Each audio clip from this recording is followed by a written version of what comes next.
Welcome everybody to the November Planning Decisions Committee meeting of Yarra Council here at beautiful Fitzroy Town Hall.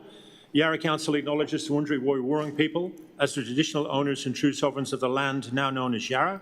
We acknowledge their creative spirit Bunjil, their ancestors and their elders.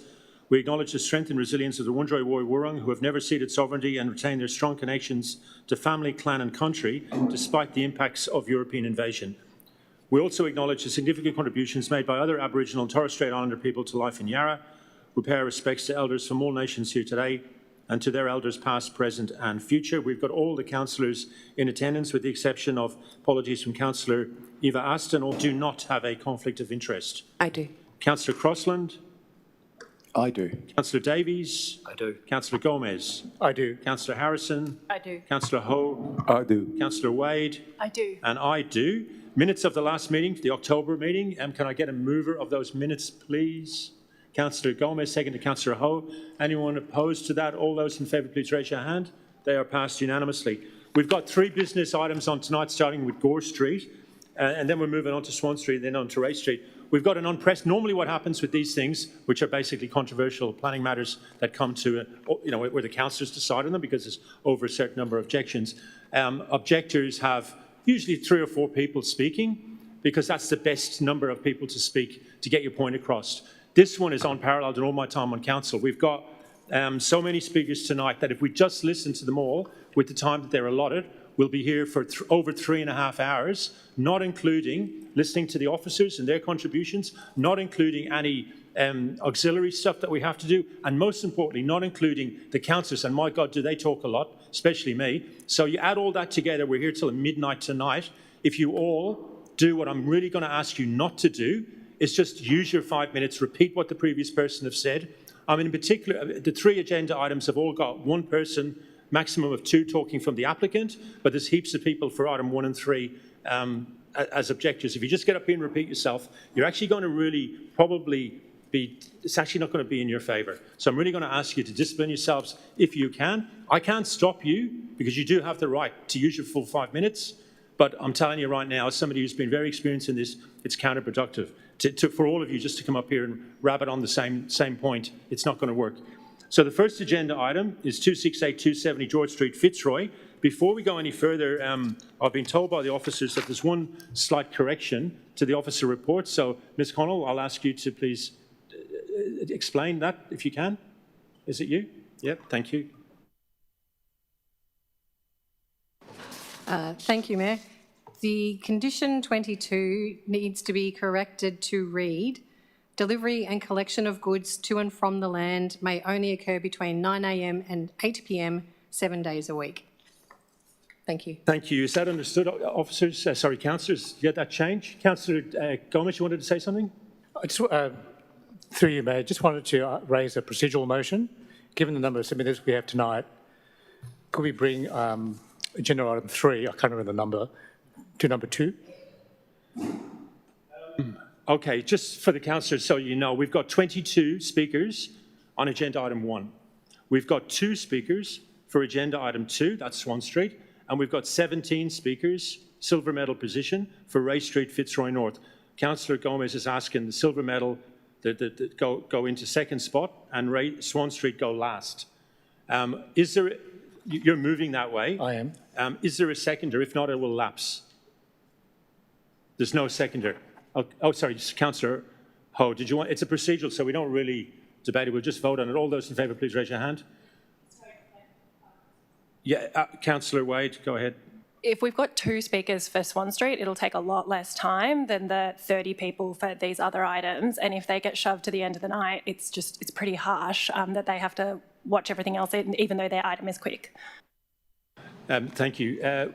Is it okay if we just vote on that? Yeah. All those in favour, please raise your hand. Councillor Gomez, Councillor Ho, all those opposed. Davies, McKenzie, Jolly, Harrison, Wade and Crossland. That is lost. So we'll stick to the current agenda. So we'll go back to agenda item 5.1, 268-270 George Street, Fitzroy. We've had and accepted the officer change to the officer report. The first speaker, and if you can please come to the front, press the button. Your 5 minutes will start as soon as you start speaking. And that is the applicant, or the representative of the applicant, Amelia Waddle. Welcome, Amelia.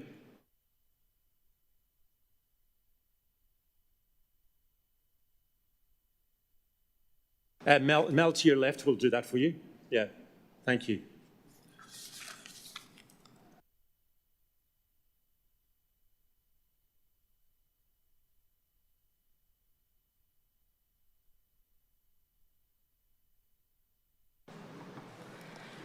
Hi Council, neighbours and Fitzroy residents. My name is Amelia Waddell and I'm the applicant seeking to change the use of 270 George Street from a photography studio to a place of assembly. Recently at venues across Fitzroy, Collingwood and the city. I know weddings and I understand what it takes to run them respectfully, safely and smoothly. Tonight, Council is simply being asked whether this hall within a residential area is suitable for wedding ceremonies and similar gatherings. I understand the caution required in approving this kind of use, and I've shaped my proposal carefully in response. I want you to look at that picture and see what I saw when I first walked into this hall. I saw something extraordinary. More than 350 square metres of open space, classical columns and soaring cathedral height ceilings. A hall built 133 years ago to bring the community together for weddings, celebrations and meetings. It was designed as a place of assembly and that remains its most natural use. Since it's no longer being used by the church, the parish relies on leasing it to support the community programs and spaces they still run, including services for people experiencing homelessness. Residential leasing has proven unsuitable due to the size, lack of bedrooms and limited bathrooms. And selling would likely lead to redevelopment pressures that remove this heritage space from the area for those to enjoy. My proposal is simple. Use the hall for 2 wedding ceremonies per week, between Wednesday and Sunday, finishing by 8 p.m. These are daytime and afternoon events. The hall will be furnished for ceremony use and any required upgrades when we get to that point, such as accessible bathrooms, will be added with full heritage approval. Heritage Victoria has already indicated support in a pre-application meeting. I've personally read every objection. I've spoken with some of my neighbours, I've knocked on some doors, I've given out my phone number. I will be on site for every event and available should any issues arise. Parking has been raised as a concern, so I want to be clear. No wedding couples want their guests to arrive late or stressed. Couples have no reason to want their guests driving in circles looking for a park, and I will require couples to state on the invitations that there is no on-street parking and direct guests instead to nearby paid parking and hopefully more public transport. Noise is another concern. I've tested loud music inside this hall many times, and it cannot be heard from even across the street. The hall has thick triple brick walls, and we have completed a full acoustic report, and should we be successful, of course, implement the recommended soundproofing. Council's own report also supports these measures. In practice, most ceremonies prefer acoustic music, which is low impact. Because events end by 8 p.m, guests will move on to another venue or a reception elsewhere, meaning they are not leaving late and they are not leaving loud. Security will be present for any event over 100 people. I know how to guide couples so that guests can depart smoothly and respectfully. I also want to point out that ceremonies at the church next door have been going on for a long time, and from some of the residents I've spoken to, are no more disruptive than currently is being used. Not everyone can afford a grand, big country estate wedding. Many couples want to get married locally, surrounded by their community, with local celebrants, florists and photographers, many of whom have already reached out and are excited about the opportunity of working in the area. Weddings matter. They bring families and friends together to celebrate something hopeful and meaningful. During COVID and during the marriage equality vote, weddings were recognised as an essential social moment in people's lives. Spaces that are safe, weatherproof, accessible and historically meaningful are important for communities like ours. I truly believe this proposal is the best possible use for this beautiful hall and a positive asset for the area. Thank you for considering 30 seconds. Thank you, Amelia. Okay, so the next 21 speakers are all hopefully not going to be saying the same thing. They're all objectors, and I'm going to do it in the following order. The first person will be Anthony Scott. followed by Jeremy Coggin. Anthony? Anthony.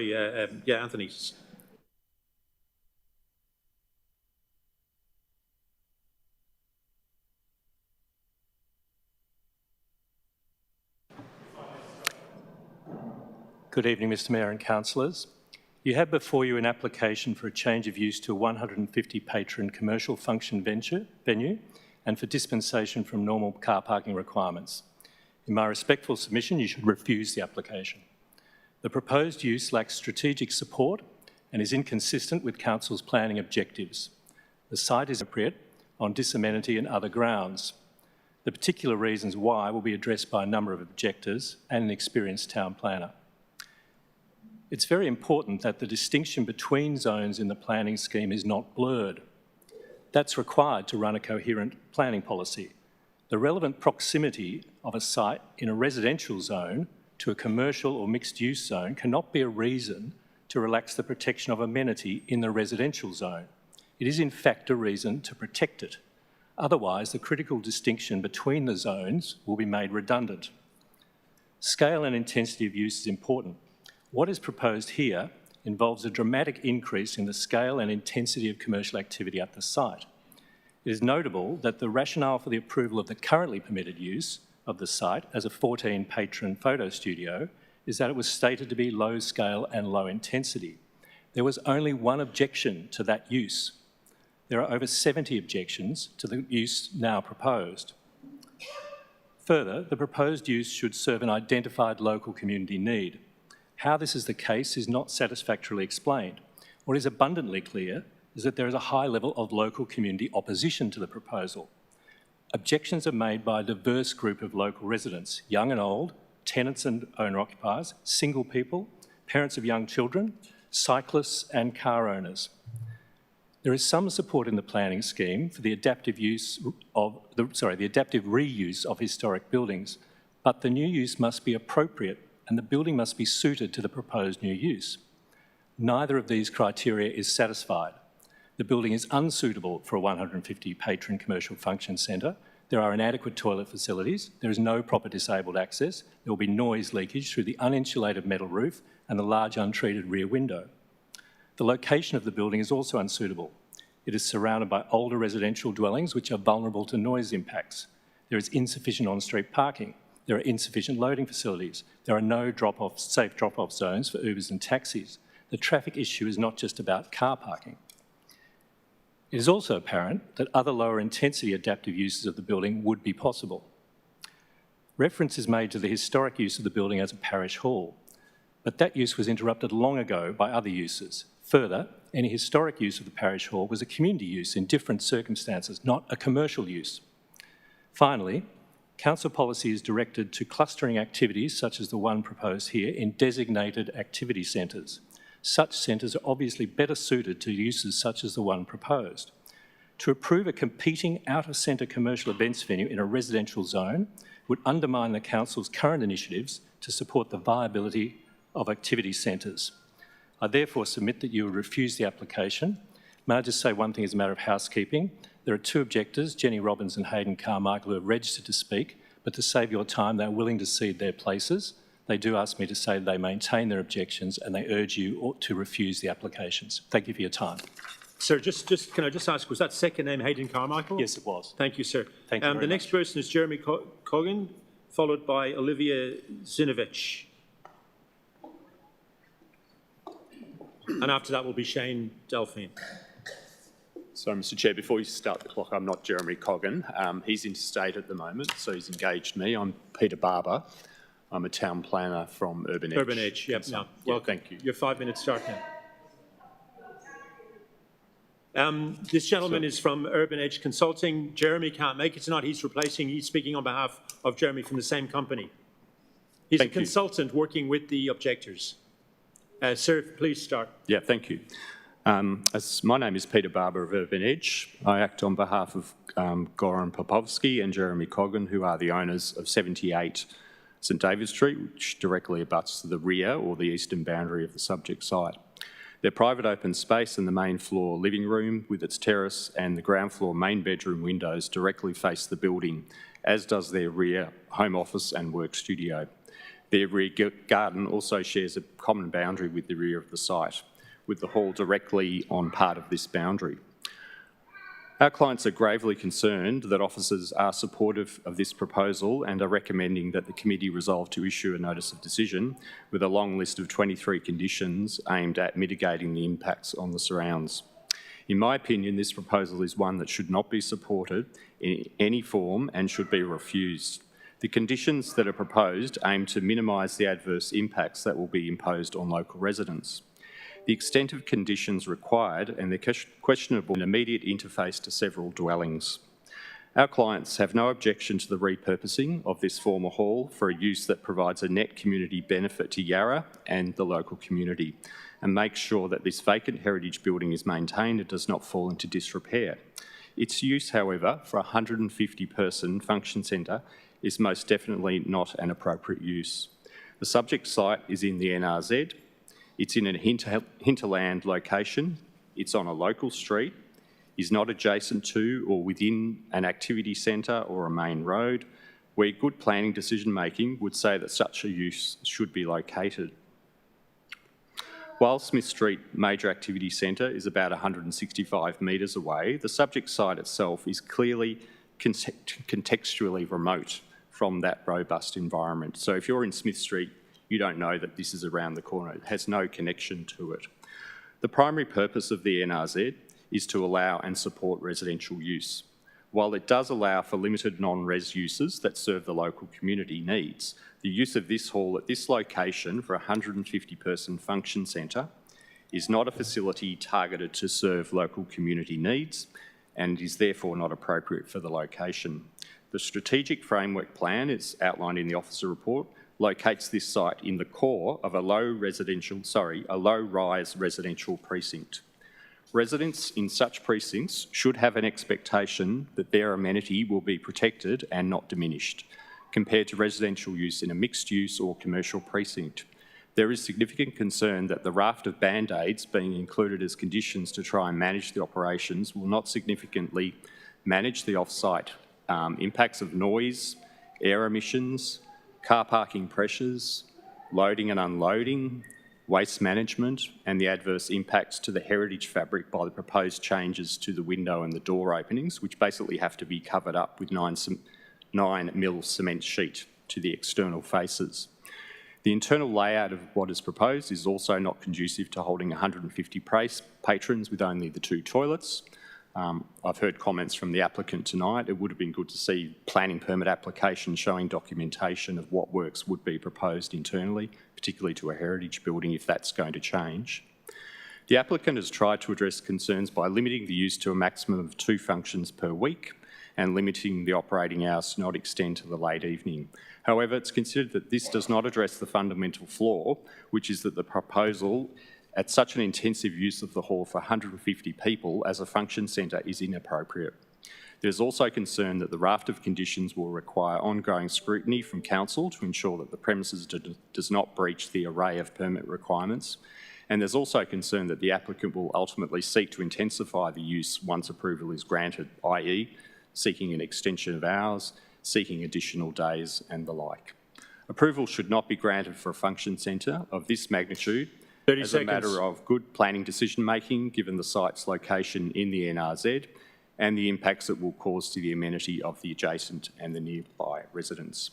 So in conclusion, we ask Council to not adopt the recommendation and resolve the application on the basis of it being inappropriate use of the site and the intensity of the use, as well as the off-site amenity impacts.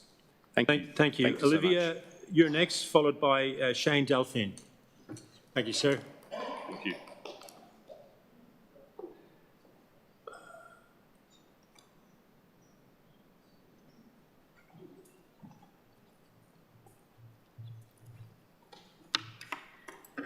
Apologies. Thank you for having us all here tonight. As a mother of George Street, Fitzroy, and that is just about to send her child to Fitzroy Primary, I think one of our biggest concerns is we have obviously the local traffic of the school, but then having a wedding reception on top of that traffic, I think that's a little bit of a concern personally. So I think a lot of people are going to get up here tonight and speak about the traffic concern, the parking, etc. But we need to look that it is a residential area at the same time.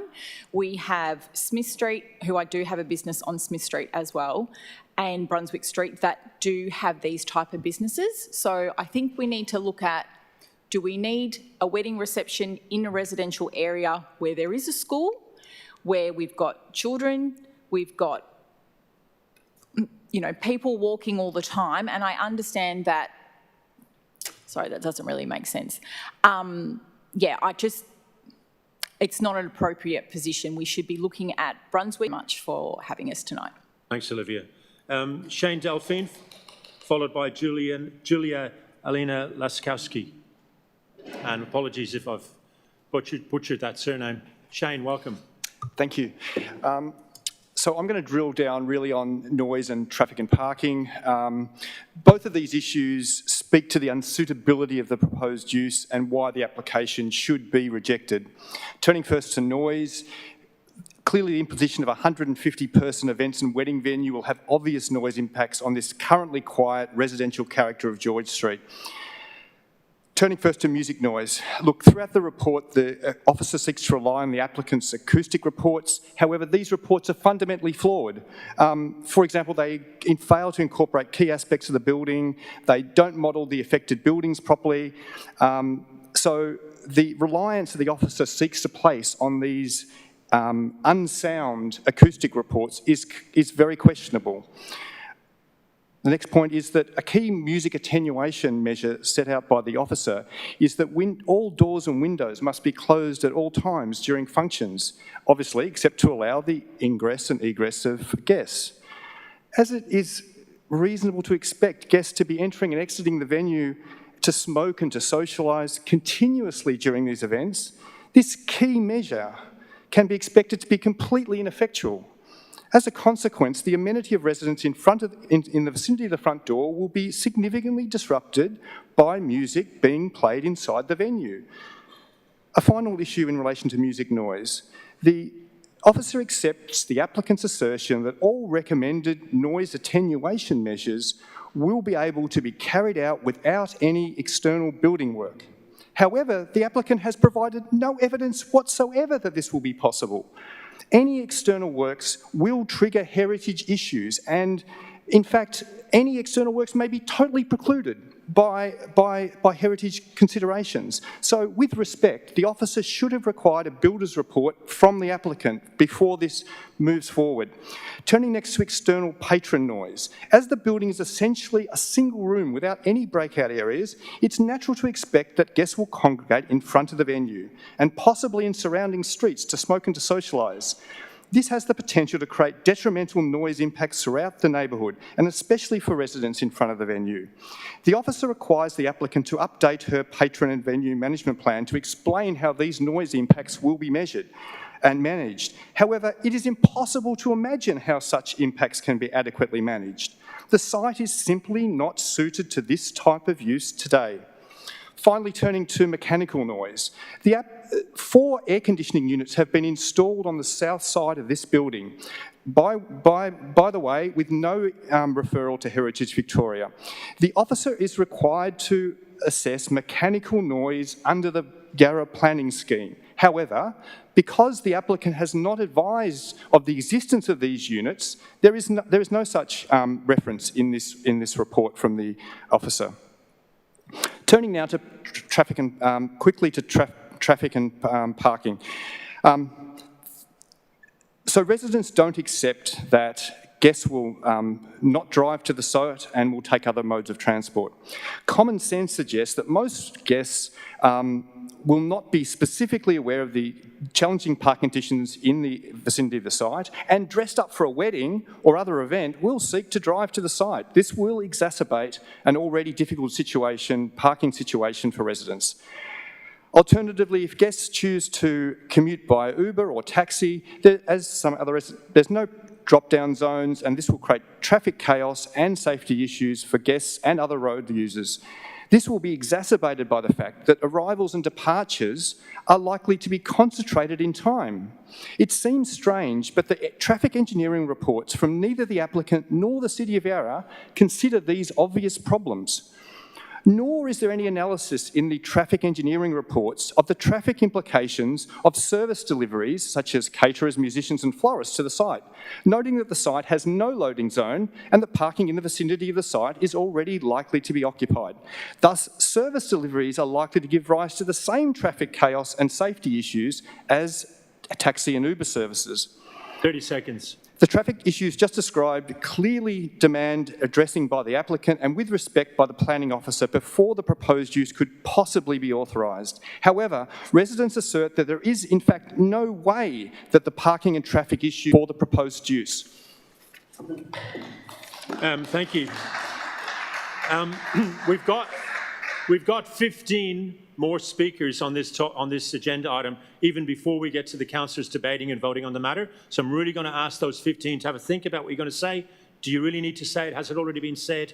So we can get to the business end of this meeting. The next speaker is Julia, followed by Jenny Risso.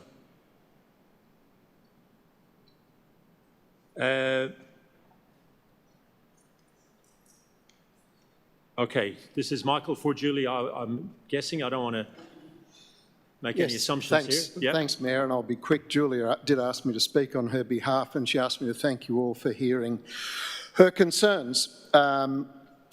So she writes, I'm in step with my neighbourhood and community in objecting to this planning application. I'm a mother of a 2-year-old born on the street and currently pregnant with our second child. Our street is a neighbourhood, a community, a primary school, playground, and many young a playground and has many young families. In addition to traffic, parking, noise, smoking, drinking, toileting issues, this commercial venture will attract, if approved, will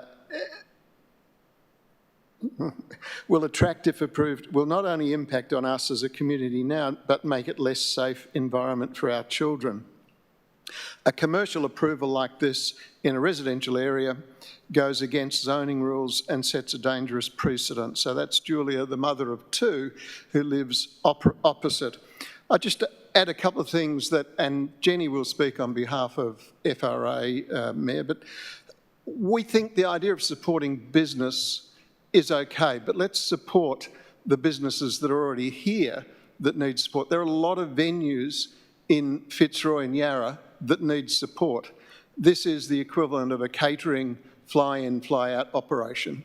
So by all means support business, but support the venues in Fitzroy and Yarra that are struggling. We support the church, it's part of our community. St Mark's is part of our community. But we say to the church, come and talk to the community about how we can help you. We've seen the problems the church has. I was there for a concert recently and witnessed the leaking roof. The community will work with the church if the church comes to the community to work with them. And the final point is that this issue is not only potentially embarrassing for our ward councillor who's engaged with the community on this, but to all of you here on the council.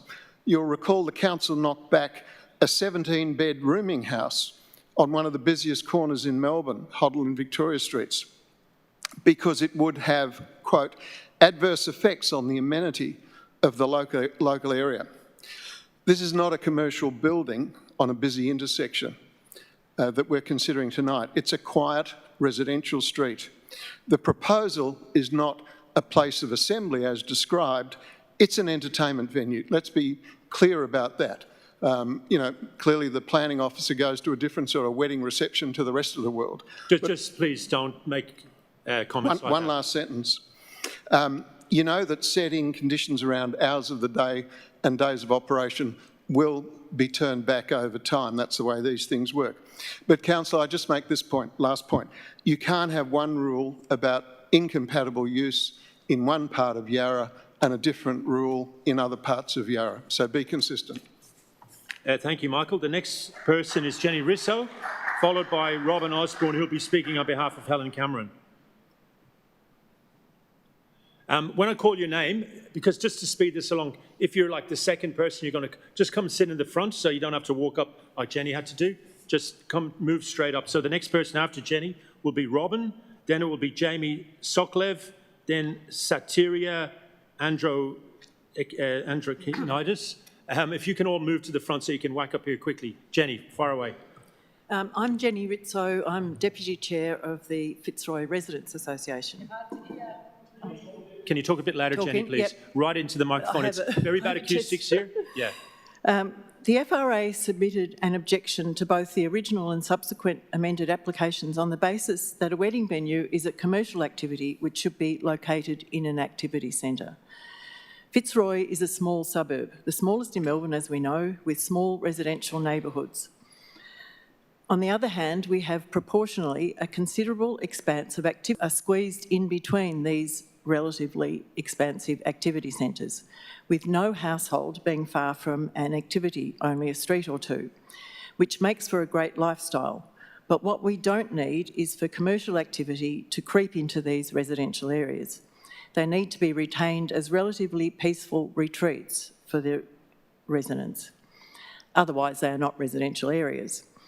Particularly something as user-intensive as a wedding venue being plonked in the middle of one. We note that the planning regulations actually prohibit other high-intensive uses such as cinemas and nightclubs in a neighbourhood residential zone, with which a wedding venue can very reasonably be compared to these. The planning scheme is clear where activities are located in Fitzroy, and the community, the council, has spent a lot of time establishing where these are located over the years. The DDOs spell that all out. And any decision to allow an operation such as a function centre in a neighbourhood residential zone would be disingenuous to all the businesses which have sought and seek to locate themselves in a mixed-use or commercial zone. The officer's report recommending the permit doesn't appear to have a clear vision of the actual impacts of a wedding celebration on this inner city street in this particular residential location.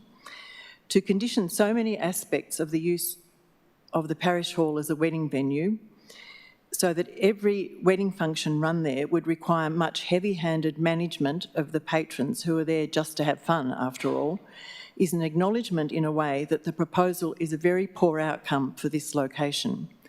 It seems the applicant is shoehorning a use into this location that is just not a good fit. Thank you. Thank you, Jenny. We now move along to Robin Osborne, speaking on behalf of Helen Cameron. Welcome. Thank you. My name is Robin and I live at 280 George Street, which is on the corner of St David Street. I'm speaking for my neighbour, Helen Cameron. I live at 76 David Street. I have lived here since 1978, during which time the hall has been primarily used as a residential home until 2018-2019, when it was used as a low-income impact photography studio. As a direct neighbour on the northern boundary, my bedrooms and living spaces will be impacted twice a week up till at least 8 p.m. by sustained amplified music from DJs and bands. My bedroom window is only 5 millimetres from the two doors. The hall windows on the ground floor and kitchen windows, where I will hear noise from both staff and guests. People noise has not adequately included in the report. Of course I will hear noise of 150 people dancing or partying in a hall whose walls are only 5 metres from my bedroom. My whole house is weatherboard and not insulated, so my whole house will also be impacted by the noise. I cannot stress strongly enough how damaged that will be to my mental and physical well-being, and I am not alone in this. The reason I cannot attend the meeting is that my mobility has been severely affected by a major car accident 7 years ago, with repercussions continuing, the most recent being surgery on my right hip and leg a few months ago. I am still learning to walk again. I have a disabled parking permit, but no designated disabled parking is located either outside my house or nearby. Parking is increasingly difficult for residents. I am horrified to think what it will look like if this awful development goes ahead. It will be the end of any semblance of a peaceful residential lifestyle for all of us. It is simply untrue that guests and staff will not drive to the site, and it is also incorrect that there are parking restrictions around the site that will discourage you driving. On my stretch of St David Street, there are no... By Satiria, there's 11, 12 more speakers, so you don't have to speak if you think your points have already been made, or you can cut it down a bit. Have a think about that. Yes, Jamie, far away, please. Okay. Hi, my name's Jamie. I live in 299 George Street. My background is a manager of a wedding reception, which was very successful in Preston. The last meeting I discussed about the logistics of running a wedding reception. One, we've got all the deliveries of food, beverages, decorations, and also the entertainment. In my experience, we can honestly say that nothing ever goes to plan. And in business, as I'm a business owner again, it's very hard to coordinate individual groups, individual companies to put an event perfectly in place with deliveries. One thing we've noticed with George Street, it becomes a narrow street with all the cars being parked there. So once we have deliveries of strangers of catering companies coming in, they don't know where they're going. It becomes a bit of a debacle with management of the wedding reception or the property owners and companies of the delivery companies, I should say. But one of the most important things that I could say running a wedding reception is the food and handling. We've got 10 hours of a function to run, and most weddings go for between 5 to 6 hours. And that's to get the people in and get the people out. So we've got 2 hours to set up, which I could honestly say, and I could debate this all day. It's impossible to have external catering coming in with food and beverages set up for a function. The most important part is as the food and health, food and beverage safety, handling.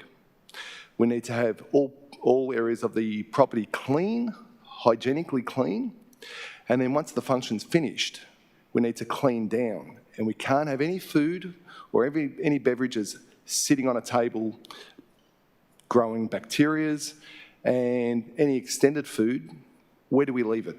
Do we leave it on the venue or at the venue in a different bin? Are we going to have another function the following day which gathers more food, more beverages, more waste? Now, if we're having 150 people at this wedding, we're going to average a 3-course meal. That's 450 plates, 450 forks and knives.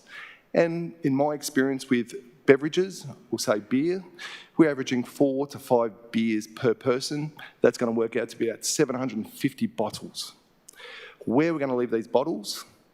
Also, when we're packaging it all away, we've got a lot of sound, we're going to have a lot of breakage, glass breakage as well. Where do we put all this stuff? The other problem is, with all venues, we always have 1 or 2 drunken people who are going to be probably, I'm not too concerned about the sound, but the disturbance of, I don't want to leave, or let's extend it for another 15 minutes. How do we manage to say to the wedding, the bride and groom, sorry guys, we're shutting shop right now, and I'm sorry for spoiling your wedding, but this is the rules. You can't do that when someone's paying you $200, $300 per head.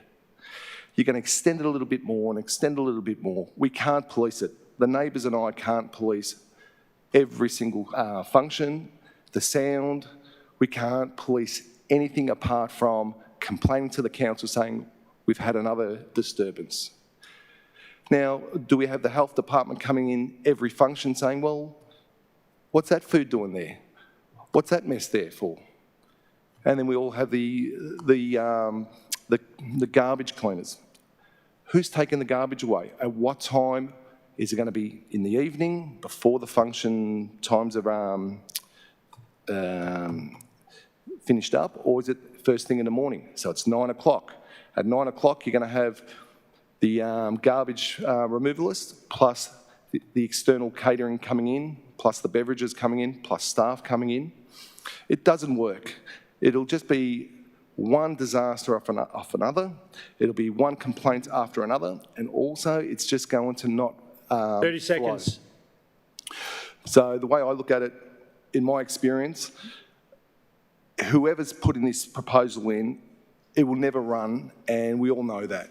We've owned our own personal functions at home, never run on time, and this is just a complete... And I've got a few more, and I'll go through them after Satiri. Good evening, councillors, staff and Please fellow... turn is the light on? Oh, yeah, it is. Yep, far away. Fellow residents. I've lived in 285 George Street near the Church Hall for over 50 years. We have a great community and I love living in this area. This proposal, if approved, will negatively impact all our lives. This sort of venue belongs in a main street, not a residential street. I thank Shane, Delphine and all the other speakers who have covered all my concerns, so I don't need to speak anymore. Only to say I do not support this proposal and urge you to please refuse it. Thank you very much. The next person is Jake Reeder. Jake? Okay, thank you, Jake. I've got a joint submission from Amanda Martin and Alex Milmau. Did you want to take up that opportunity? Okay, thank you. The next person I've got is Anne Moorfield. Thank you. Simon Barr. Thank you, Simon. And thank you to the previous three.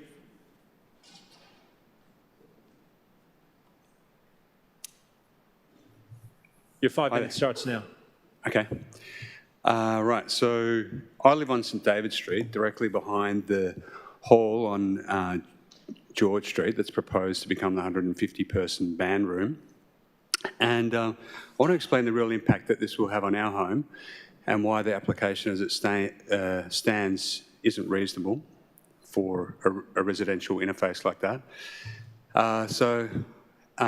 As the councillors know, I've provided them with a photo that shows our bedroom window from inside the proposed band room, and it's only probably 6 or 7 metres away. And it's a very close and very exposed part of our home. And unbelievably, that bedroom window hasn't been included in any of the acoustic assessments. So not once, despite me raising it several times. And, you know, that's not a small oversight. It completely changes the picture of how this venue would affect us, and the assessment simply doesn't reflect the reality of what we'd be living with. And that's only one issue. You know, we've got 150 people. You know, that space is going to bring weekly noise, amplified music, late-night groups moving in and out and onto George Street. And this wouldn't be occasionable or manageable. It would be a constant pattern, weddings, parties, gatherings, all spilling out metres from where we sleep. And, you know, basically we didn't move here expecting our home to become the backdrop to a weekly event space like this. And I think that the gap in the application in ignoring the closest bedroom window entirely is one of the several serious flaws. And I think that this proposal isn't suitable for a site that sits right up against people's homes. So I'm asking you to refuse the application tonight. Thank you, Simon. The next person is Freddie Simpson. No Freddie tonight? Okay, Greg Feary. Okay, thank you, Greg. The next person is Goran Popovsky. After Goran, we've got Martin Venter. Thank you, Goran. Thank you. I'll try and be quick. I'll echo a lot of the things from before, but yeah, I'll spare you that. The additional thing that I wanted to add is that we have spoken to the vicar around the best possible use of the space. unfortunately they have been misguided towards what that is when they initially spoke to council. I don't know which channel they actually approached, but they were essentially misguided that using this space again as a photography studio or a lower impact option was not available. So unfortunately, that was the message that we got from the vicar, that they have been almost cornered towards a higher impact, higher intensity option rather than a lower impact. Thank you so much, Goran. Martin Venter. Thank you. Followed by Anne McMahon. And the final speaker will be Timothy Corrin. Hello, can you hear me? Welcome, Martin. Yes, very clearly. Thank you. Thank you. My name is Martin. My wife and I have lived on George Street for 12 years now. And I thank you for the opportunity to speak here. My preferred decision is a good friend of mine lives at 2 King William Street, which is just across from the St Andrew's wedding venue that already operates. And that is only 5 minutes away from here. I have visited this friend before at a time that a wedding event came to a close in the evening, and observed a few things. We heard and witnessed this from his unit. There was a large group of people spilling out of the venue at the same time. There was some really unsettling shouting taking place. There was a family dispute about the behaviours of a relative. We had someone urinating on the front fence of a neighbouring house. And throughout the evening, there were various groups congregating to take smoke breaks across on the sidewalk. I noted in the submission here that a key reason for support from the Planning Committee states that the proposal minimises amenity impacts. Now, I think this already recognises that we will have amenity impacts living in this neighbourhood, and I think that the remedies proposed is entirely inadequate. Imagine living in a quiet, formerly quiet suburban street where this happens twice a week. Our small suburb already has many other facilities that can cater to such events, as numerous people have mentioned. And to me, it is frankly surprising that the application has come this far in a residential area. As I stated at the beginning, I urge you to consider the practical issues that our community and our quiet street will face, and therefore refuse this application. Thank you, Martin. Anne McMahon, followed by Timothy Corrin. Welcome, Anne.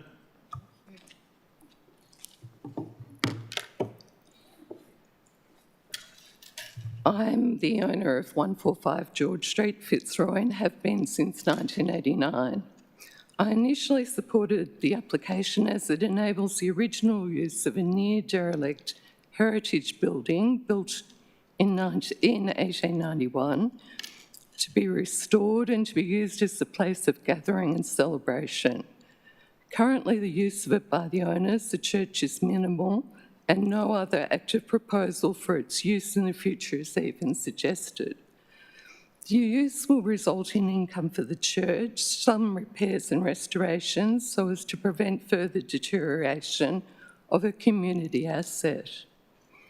Since reading the Planning Office's recommendation and report, accompanied as they are by appropriate key conditions, I believe even more strongly that permits should be granted.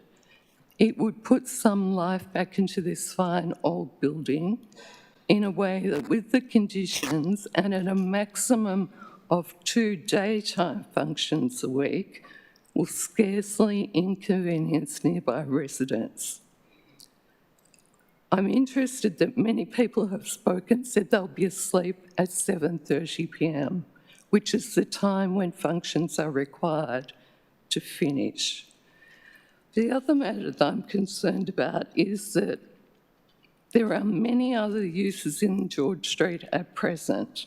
Opposite my property, there is a radio station, There is a tertiary education facility called Collards, which operates Monday to Thursday, 8:30am to 8pm, Friday, 8:30am to 5pm, and Saturday from 9:30 to 5pm, which involves many students, some of whom I'm sure drive to the venue, involves people on the street, and doesn't seem to interfere with the use of residents.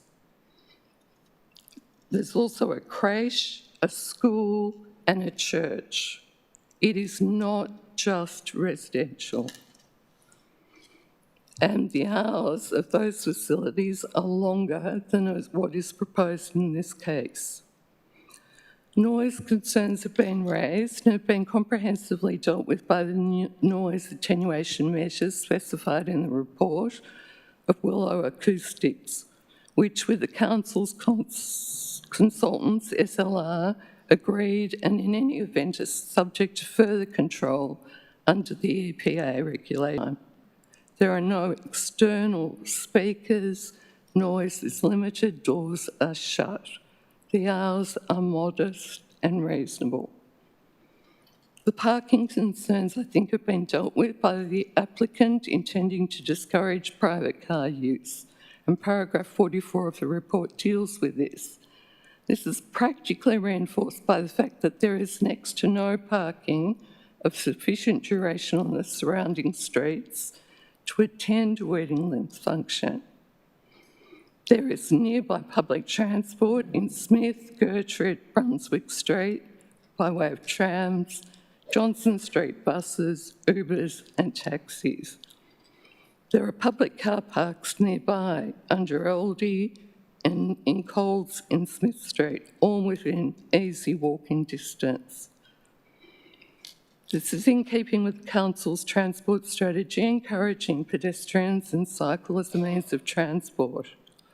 The conclusions at page 93 in the Council's Development Engineers report at 97 and conclusions at page 101 state it should not adversely impact on the existing on-street parking conditions in the area.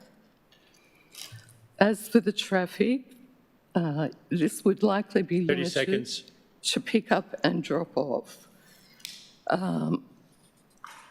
So I don't think there's anything else, I mean, that I haven't perhaps covered. So thank you. Thank you, Anne.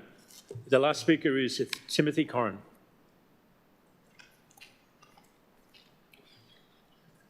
Good evening.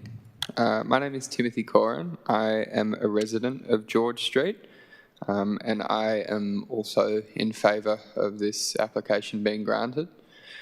I think the first thing is that it really fulfills what I love about living in this area, is that it is mixed residential and business. We have restaurants, we have pubs, all within earshot of my home, none of which impact me more than residents do.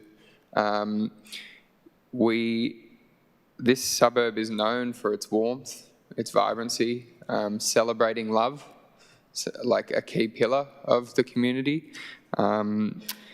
And I think it actually really is the best use of the building. If we're to convert it to residential and have 2 years of renovations with power tools and tradies and people who would be parking on the street and disrupting it, I think that's going to be worse.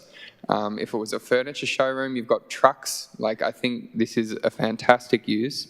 I think it does fulfill community needs. As people have said, that it is somewhere for the community to gather together to build on the foundations that the church already does. And I think it will also have significant benefit to local businesses. So thank you for the opportunity. Thank you very much, Timothy. And thank you to everybody who's spoken and have been really, all of you have been really disciplined with your time management.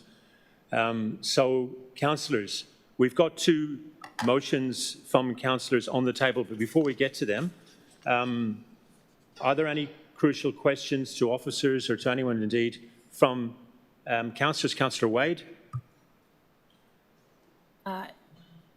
Yes, I'll ask it as you guys come up. We've had a number of people comment on their acoustic reports and the reports not being as comprehensive, and in particular missing that window that I think it was Mr. Barr's bedroom faces onto.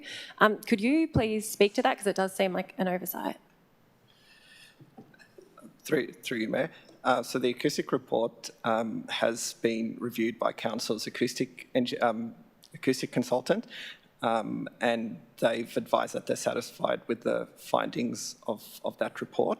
There is a condition being proposed to add, I think it was number 80, the property whose window was not shown, so that's been proposed to be added as a condition, but is not expected to change the recommendation or outcome of that acoustic assessment.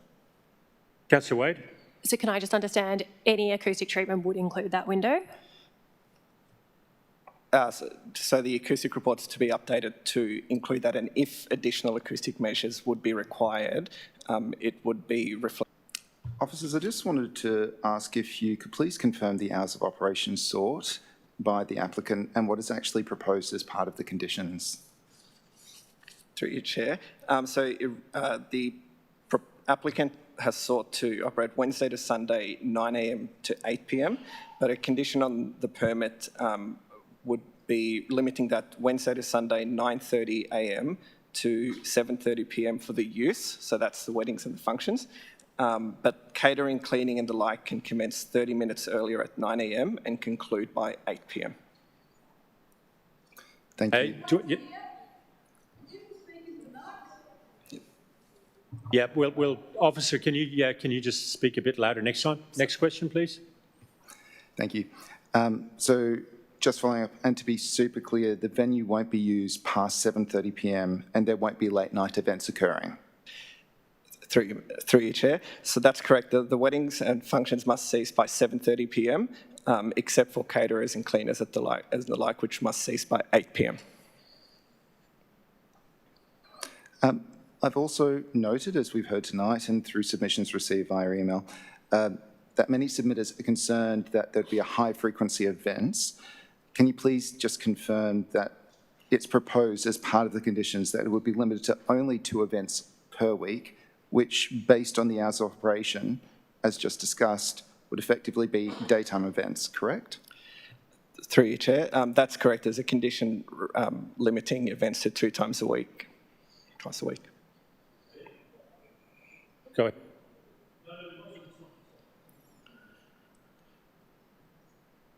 Thank you.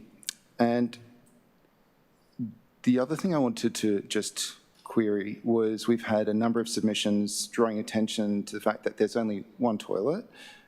We've also had the applicant touch on that and how they're looking to address that. But importantly, I just wanted that to be spoken to a little bit. It's my understanding that the number of toilets can't be conditioned under planning legislation, but would be taken into consideration under the building permit process as part of the occupancy permit.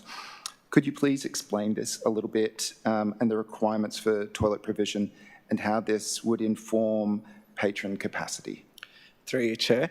That's right. So there are 2 toilets at the rear which are locked and not proposed to be used, and there's 1 inside. It'll be a matter for the private building surveyor at the building permit stage in their discretion to issue an occupancy permit once they're satisfied. So even should a planning permit be granted for 150 patrons, the building surveyor may determine that the occupancy permit would be for a lesser number if the venue can't cater for the required number of people in terms of toilet facilities, which is based on various factors outside of planning. Councillor Harrison. Look, I just wanted to ask... Into the microphone, please. Sorry, just adjust it down. The submitter, Mr Sokoloff, mentioned waste management issues. Has that been dealt with at this stage, or is it something that would need to be looked at a later point with a waste management plan? Because it clearly is a logistical issue there in terms of waste collection and management on that site. Through you, Chair. So there will be a requirement for a waste management plan. The applicant has advised that, and it's in the proposed patron management plan, that caterers would be taking their own waste off-site once they leave the venue, but the requirements of a waste management plan would make that legally binding and to the satisfaction of Council's Waste Department in ensuring that waste is appropriately managed. Any other questions? Okay, I've got two suggested. Sorry, Wade. Councillor Wade. Thank you. I just had a question. The applicant mentioned that there would be security if there were over 100 patrons, and I believe there's also has to be security for any event after 6 p.m. Is that right? And are both of them conditioned? Through you, Chair. That's correct. So in the patron management plan, the applicants put forward after 6 p.m. for more than 100 patrons, there'll be security, and should a permit be issued, that document would be endorsed and therefore become a legally binding onto the applicant. Councillor Davies. Hi there. A number of the speakers, or at least one in particular, focused in on the nearby activity centres. Did you consider the nearby activity centres and the vacancy rates on there potential other venue options that the submitter could have taken? It's not a business decision for the applicant as to which venue is appropriate or not. We're not able to consider other options. Councillor Wade. Last one. Mr. Delphine mentioned that there had been some air conditioning units installed on the building. Could you just speak to that and how that relates to this application? Through you, Chair. So that would, because it didn't form part of the application, whether or not that's occurred, that would need to be investigated through Council's enforcement team, and would have to, if it needed a permit, it would probably likely go through Heritage Victoria for assessment, but because it's outside of the scope of this proposal, it was not considered as part of this report. Okay, we've got two suggested way forwards. One is a support for the officer recommendation with some extra conditions, and another one, which I'm going to take first, is for refusal. If that fails, then we'll go to option two. Councillor Crossan has put forward, I don't think we've got it on screen here, do we? Oh, we do. Over there. So we're going to go with the refusal first, which is moved by myself. I've got a seconder in the form of Councillor Mackenzie, and my 3 minutes will start now.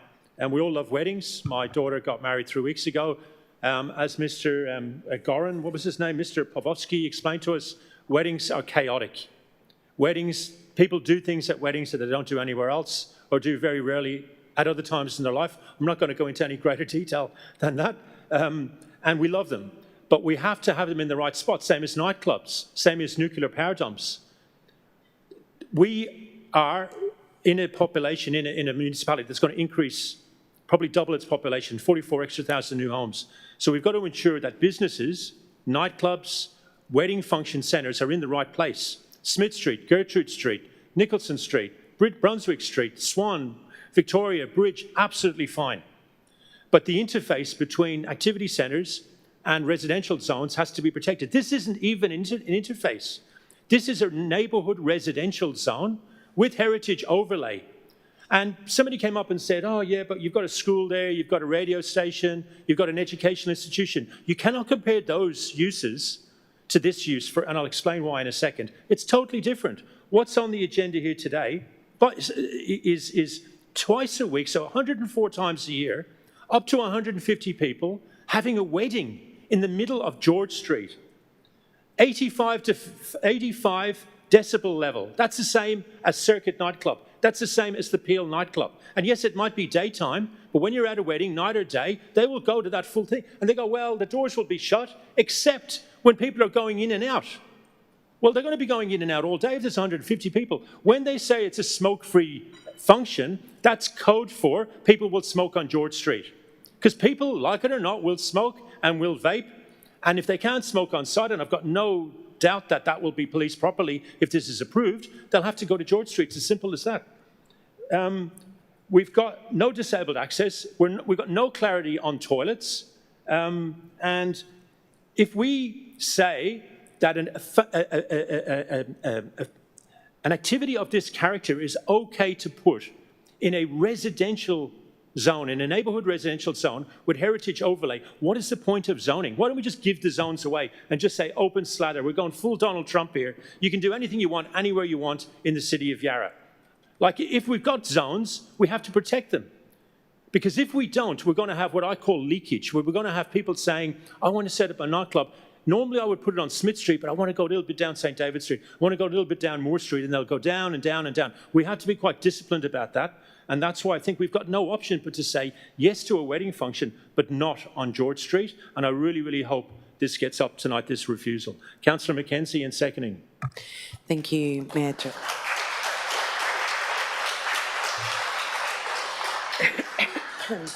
Sorry, I'll be brief. I'm a bit sick tonight. Thank you, Mayor Jolene. Thank you for everybody who came and made submissions.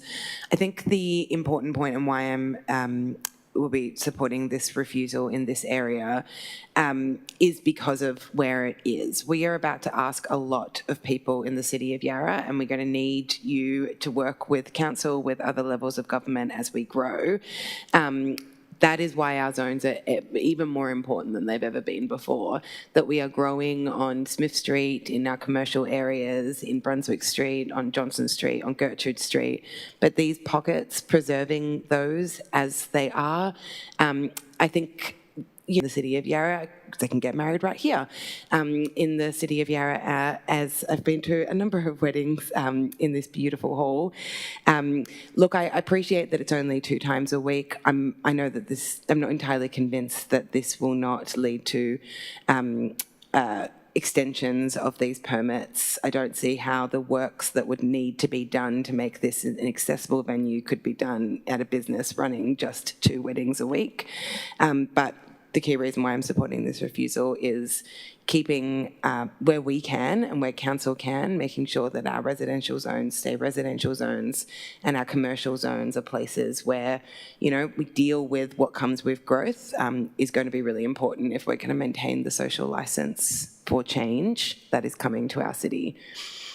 Thank you, Councillor Mackenzie. Would anyone else like to speak on this? Councillor Harrison. I'm just going to be really brief and say that we would be storing up problems for the future if we approve something like this in a neighbourhood residential area. We would simply find that the residents were calling on us again and again to try and provide enforcement due to breaches of various rules that, you know, there's multiple conditions that would be applying to this permit if we approved it. So I'm supporting the motion to refuse. Thank you. Would anyone else like to speak on this matter? Councillor Crossland. Thank you. Thank you, everyone that's made submission tonight, and to everyone that's made submission online as well. It's really appreciated, and I've really tried my best to engage with what you've put forward. Some of the key concerns that I've heard, you know, acoustic implications, issues around DDA, access, parking, not including the window to the rear over the stage, operating in the evening, frequency of events, issues about amenity, namely at night time. I've asked several questions of officers that have sought to address several of those matters, as well as questions that have been asked by other councillors this evening. I'd like to talk to what I feel is the importance of retaining access and use of our heritage places.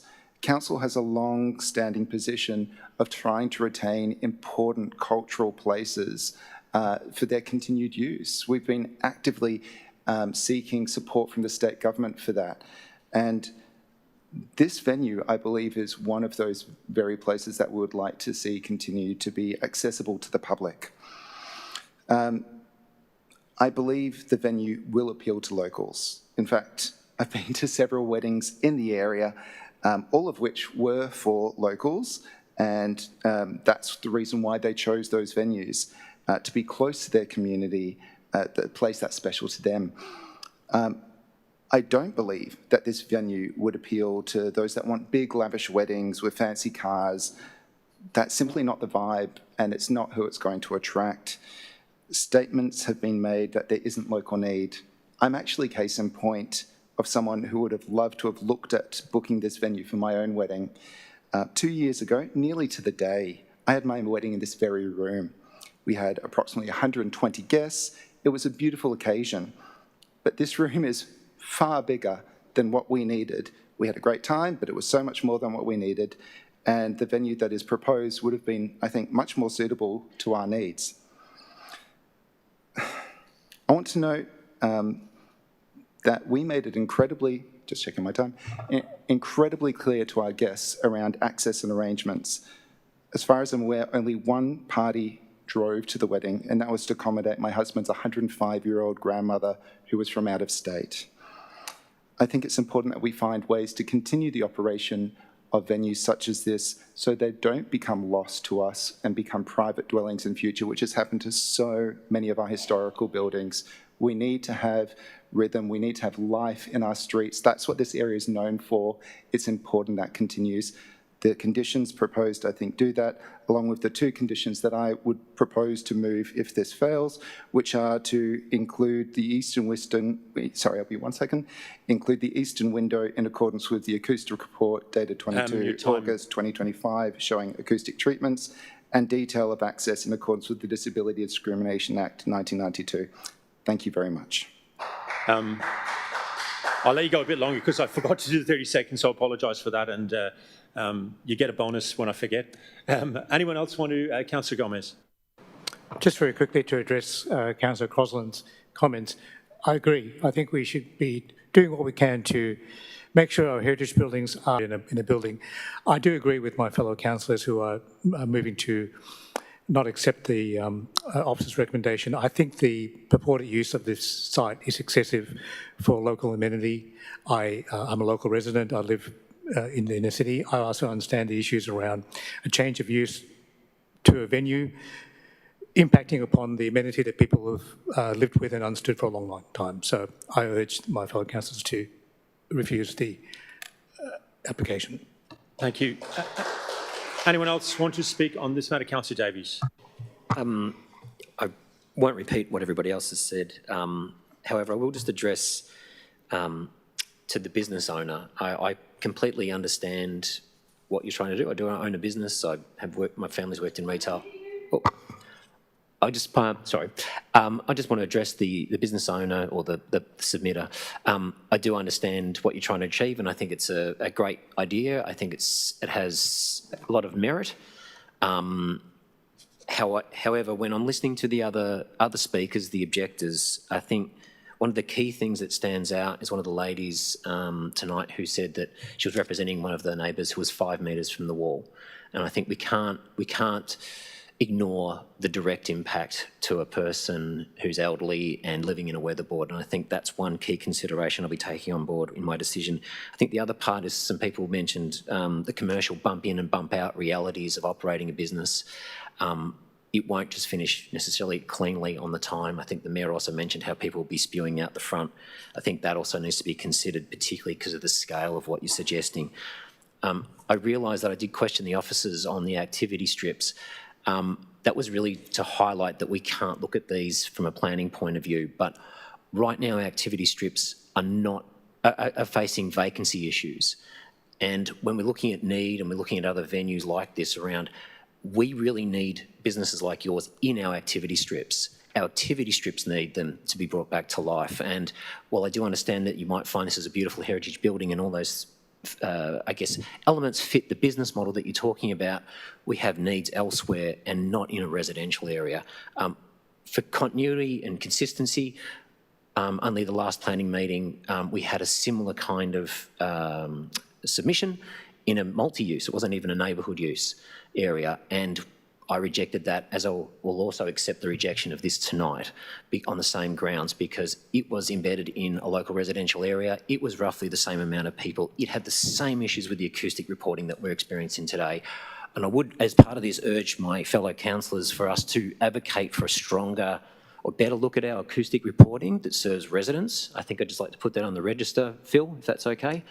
And I will be supporting Mayor Jolly's alternate motion. Thank you. Would anyone else like to speak on this matter? Councillor Wade? Yes, I'm also going to vote against this refusal and just wanted to briefly explain why. So one of the difficult jobs of councillors is we need to decide the decision in front of us, the application in front of us. So while I agree that ideally all venues of this kind would be on Smith Street, this is a venue that an application has been brought to us and we still have to decide it on its merits. I also wanted to note that people have mentioned conversations with the vicar and other alternative uses for this site, and I would encourage you to still have those conversations, whatever happens tonight, because I don't quite know what happened, but this is the application that has landed in front of us, and this is the application that we're deciding.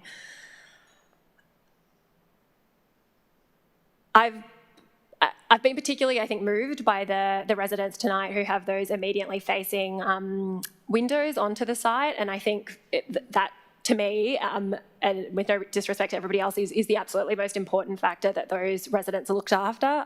I personally was comfortable that they are all going to be acoustically treated, and that's why I would have voted in favour of the officer recommendation, which it sounds like I won't have the opportunity to do. Like, in its essence, I think what I would say is, if this was an application that was going late into the night, I would have been against it. If it was an application that was going every day, I would have been against it. If this application wasn't being brought by the church, who, as we've heard, have issues with their own building and do need a revenue stream, I might have voted against it. If it wasn't a unique heritage venue, and that is the reason why this application is here and why it's not on Smith Street. To me, this seems like quite a good compromise position for this site. I think everybody said that they don't want it to sit vacant. This is a church hall. It was used for community functions. It was used for celebrations. And unlike two of the submitters in support tonight, I think supporting that kind of use in this kind of space for people who are in love to celebrate these kind of moments. And I don't know where this application will go, if it does go to VCAT, if it does succeed. I don't know where it will go, but I would hope that the community embraces it and says, hey, look, this isn't what we wanted, but now we've got it, and you know, maybe your friends and family will get married there too. So that's why I'm in support of it. I think that it technically meets the boxes, even if it's not what everybody wants, and that enough conditions have been put around it to safeguard people's rights as a residential area. So thank you. Thank you, everybody, for taking the time to speak and for taking the time to contact all of us, because it does help us understand what's in front of us. Thank you. Did anyone else want to speak? Okay, well, I get right of reply, 2 minutes. Two councillors spoke against this motion. The first one suggested that it's important to retain community venues for community use. We must keep this site open for the public. All of those things are true, but that's not the job of Planning Decisions Committee. Planning Decisions Committee, as actually Councillor Wade correctly said, is to look at an application on the table on its merits. We can't, unfortunately, say to, you know, they should be doing this, they should be doing that. Otherwise, all the developments down Johnson Street where I live should be, I'd be saying, well, why don't we have social housing there, public housing there? Why don't we have more childcare and kindergarten rather than just wall-to-wall expensive apartments that most people, especially young people, can't afford?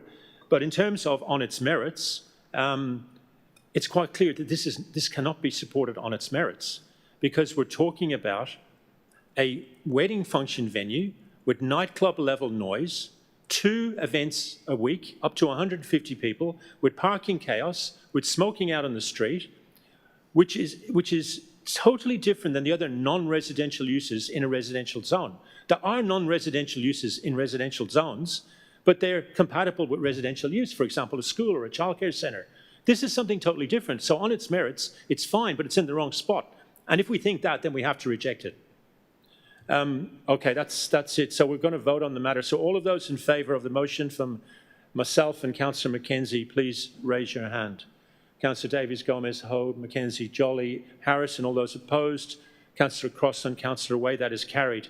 Thank you all who have come here for this matter. Before you leave, can I ask the officers to explain what happens from here on in, please? Through you, Chair. So the applicant would have 60 days to appeal the decision. Notice of refusal would be issued over the next couple of days, and objectors would also be able to lodge a statement of grounds at VCAT if it goes there. Thank you, everybody. We'll have like a 1-minute break before we go on to the next agenda item. So people who are leaving for Fitzroy item can do so. And in a minute, we'll get on to the Swan Street one. Thank you all for coming.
439 to 443 Swan Street, Richmond.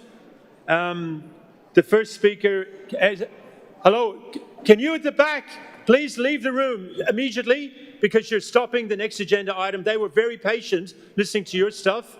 Let them have their agenda item. Okay, so we're on to Swan Street, Richmond. The applicant, James Stewart Mendeth. Welcome, sir. If you can come to the front, press the button. You've got 5 minutes as soon as you press that button. Thank you.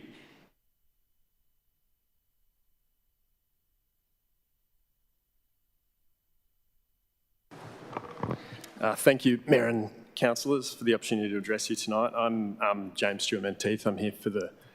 Just stop, James. Sorry. Nobody can hear you. Oh, sure. How's that? The acoustics are really bad. So can all the speakers tonight go right, put their mouth right on the thing like they're in Metallica and scream into the microphone, or do as best you can, because the acoustics are actually quite bad tonight. Thank you, James. Sure. I'm here on behalf of the applicant in support of this Section 72 amendment at 439 to 443 Swan Street. The amendment seeks to convert what was a previously approved 7-storey office building into an 8-storey mixed-use build-to-rent development with ground floor retail and 51 dwellings above. I'll start by noting that the existing planning permit, which issued in 2019, remains live and has been extended. So that preserves my client's rights to act on that development as approved. And the approved building envelope established under that permit is essentially unchanged in terms of the built form and scale. So the plans have been carefully designed to fit within the same overall envelope that was approved. The height remains below the mandatory 24-metre limit in the DDO 28, and the increase in stories is only a function of the commercial floor-to-floor heights changing to residential floor-to-floor heights, which are generally lower. There's no change to the overall building height that was approved. So as I said, this amendment does not seek to increase the height, bulk or mass beyond what council have already approved.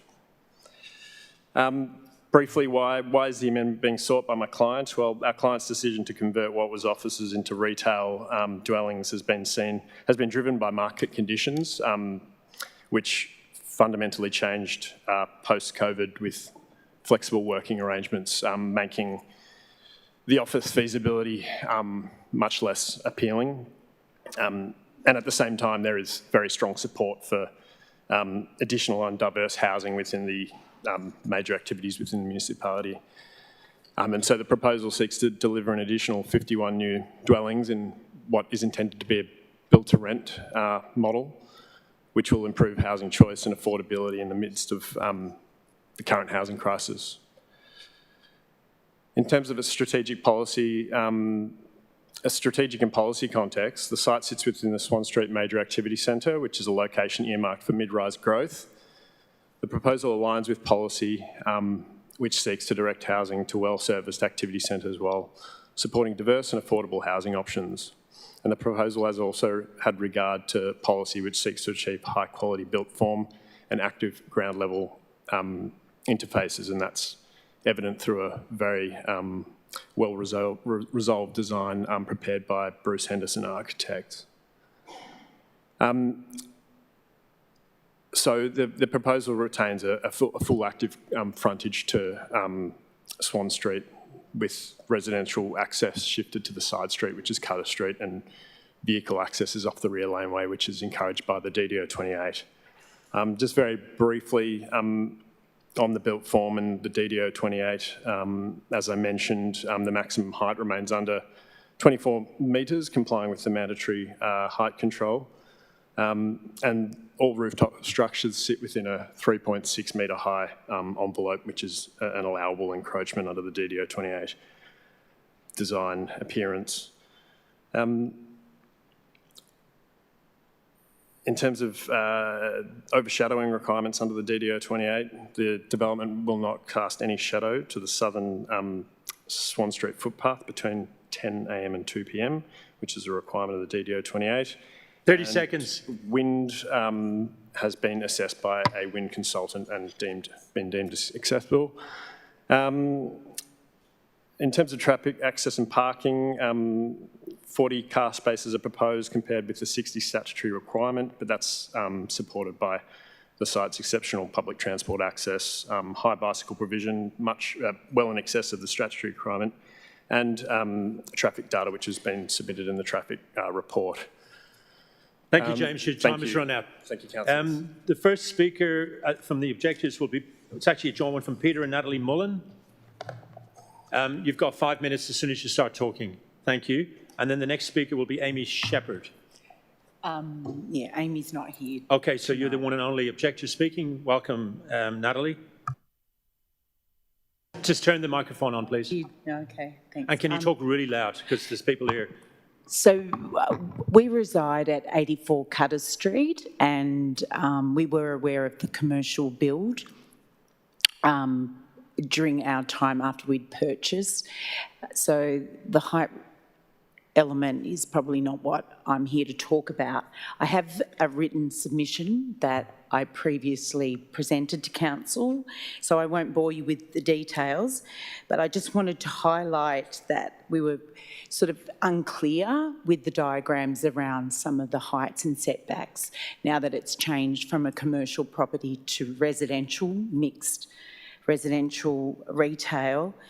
They appear to have used old plans on our site, so it doesn't really align, and we can't get a true picture of where our apartment sits along that whole of Cutter Street in relation to the new development. So we feel that based on that, our objection was also around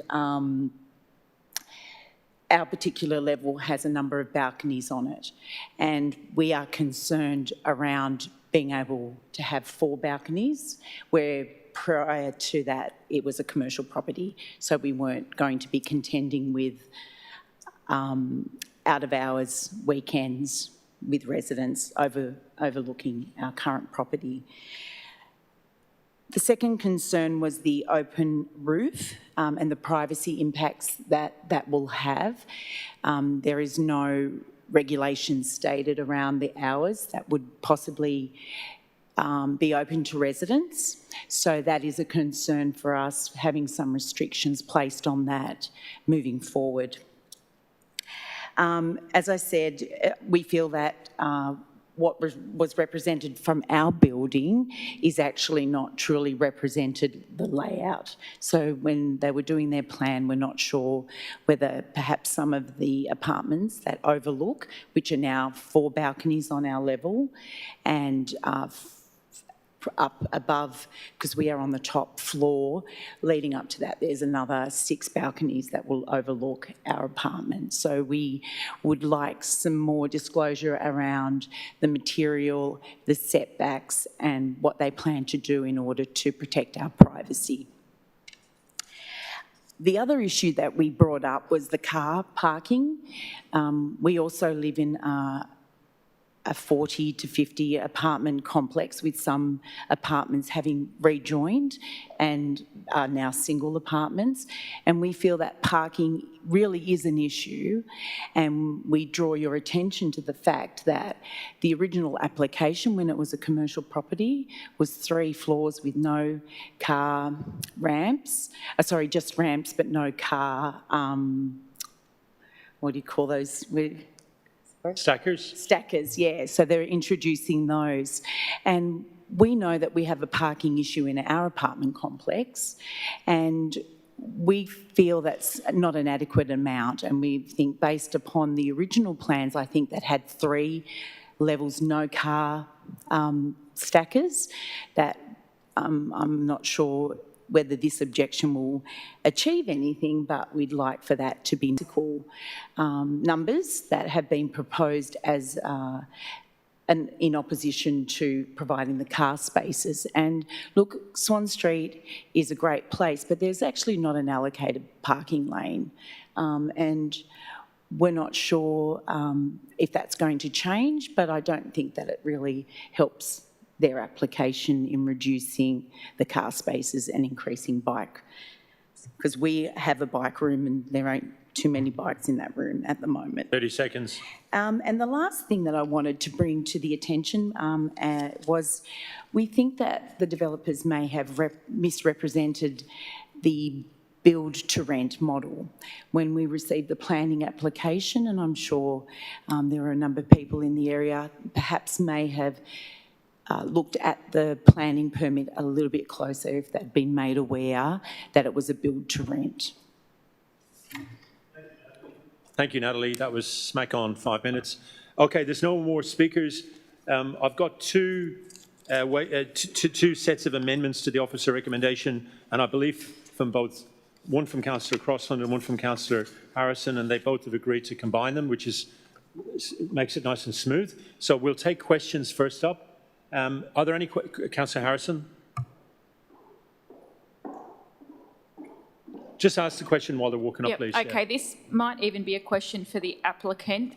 Can we get any kind of information, or is it envisioned what kind of tenure the residents of this development will be living under? Is it short-term? I guess that's one of the questions people have been asking. Is this Airbnb style, or is this some kind of longer tenure residence for the people that would be living in here? Just jump in. We're really short on time here. Thank you. Thank you for the question, Councillor Harrison. Through you, Mayor, a build-to-rent... Sorry, to stop, please. The people are saying they can't hear. Can you talk a little bit louder, please? Apologies.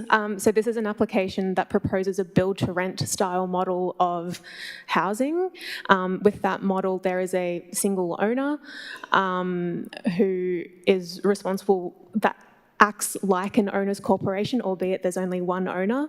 They would establish rules around the use of whether dwellings are being used for Airbnb purposes, but there's nothing within the planning scheme that allows us to address whether dwellings are being used as an Airbnb. Thank you. Councillor Wade?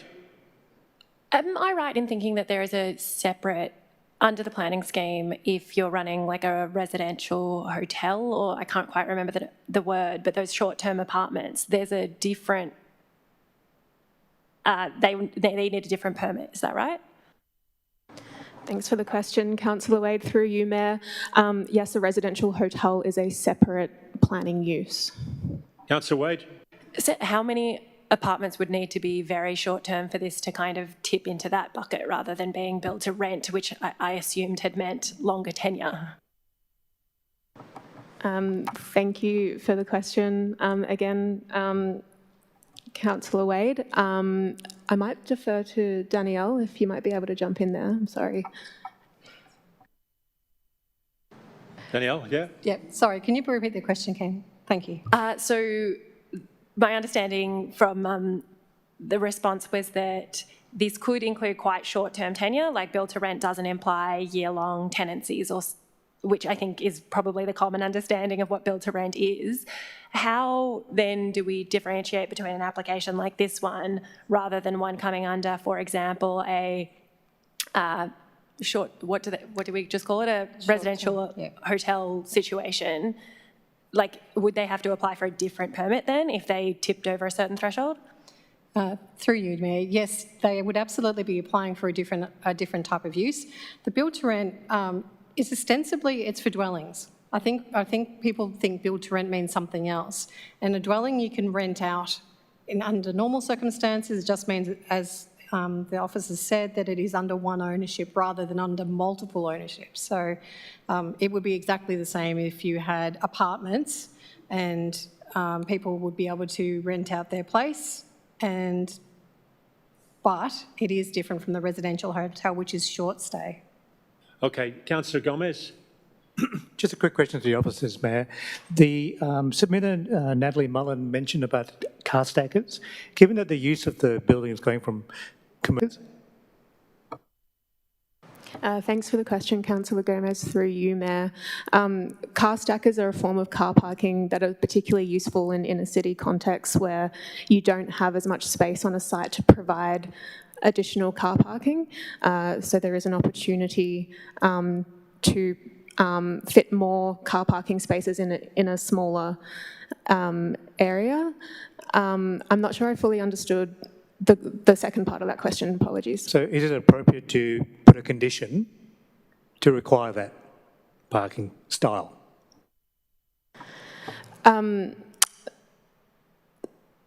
The only form of car parking that is provided on site, as it is car stackers. There's no other form of car parking that is on site. The development has to be in accordance with the endorsed plans. Councillor Davies.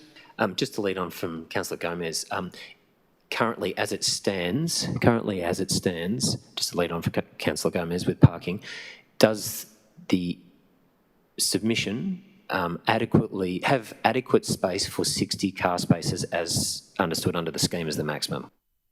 Thanks, Councillor Davies. Through you, Mayor, I've sought advice from the applicant in relation to that. The answer is no. The basement has already been maximised for car parking, and any additional would require a whole further level of basement, which the applicant advises is not feasible for the project due to costs.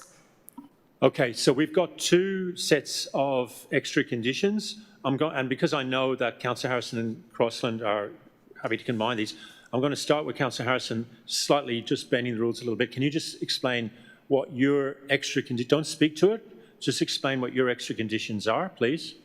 Okay, so my extra conditions are more strict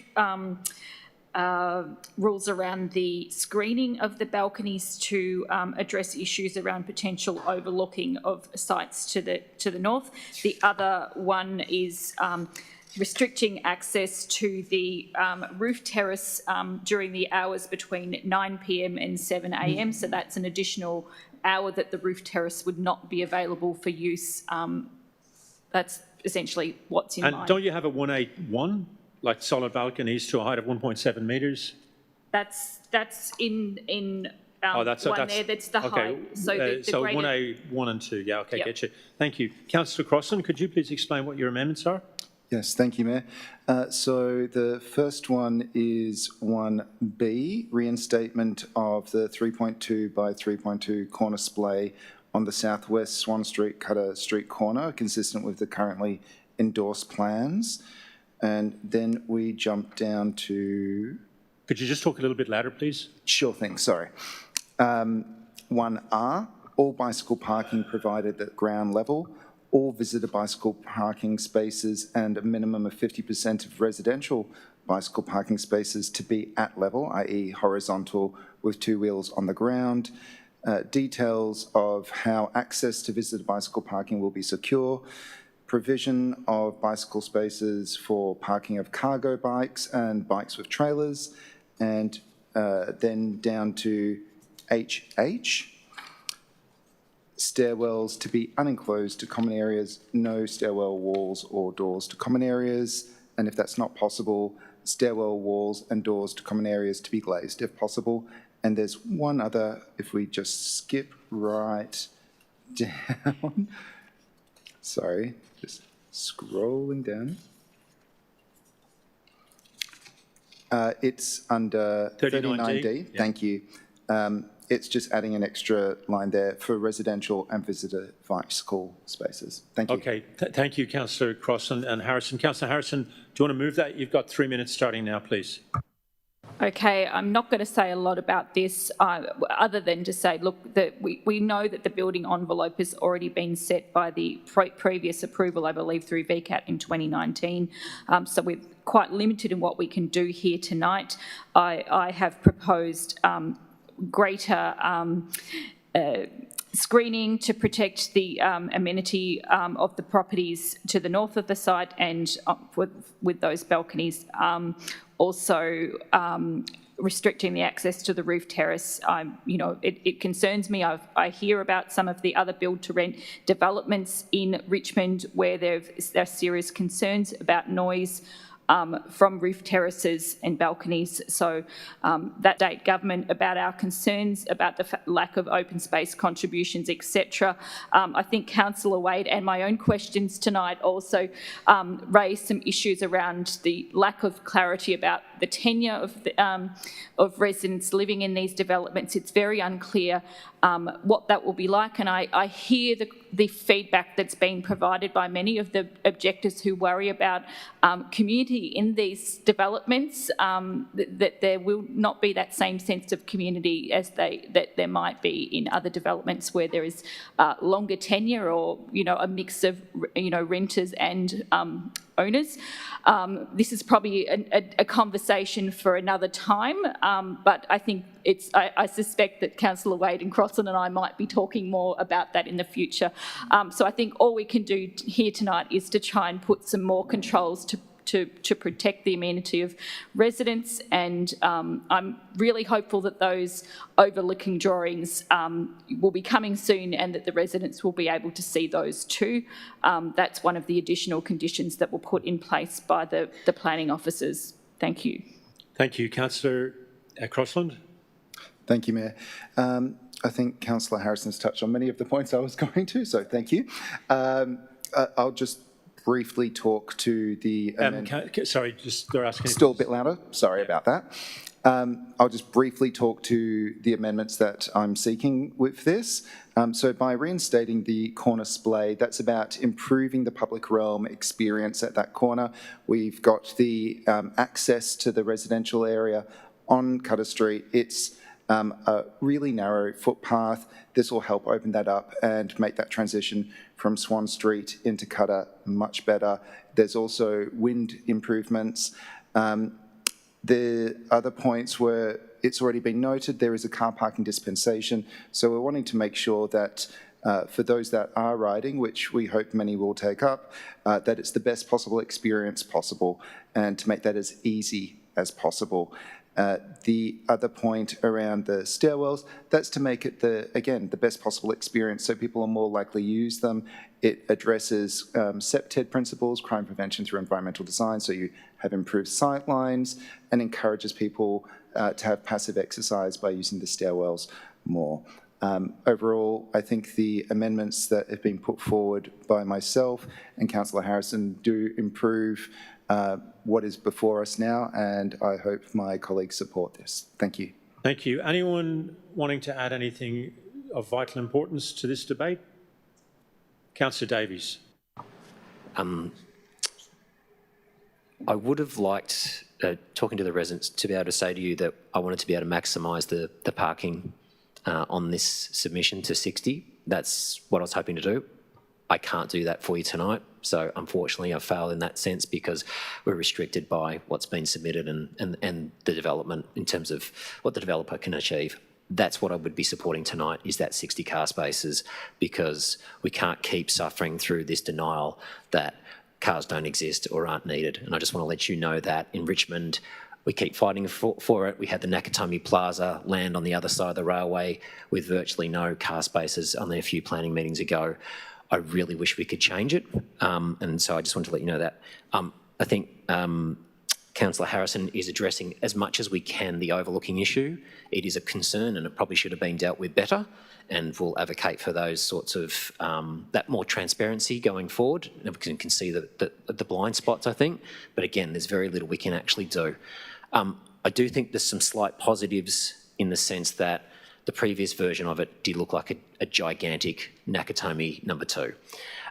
It has moved forward architecturally. It is more architecturally driven. That's fortunate. I would like to see some restrictions on the rooftop to basically make sure that doesn't cut into your lifestyle. And I think the amendment does contemplate that, or the alternate motion does contemplate that as well. Is that correct? Yep. So I'll be supporting it only because if we do not support it, what happens next? It goes to VCAT and they get everything they want.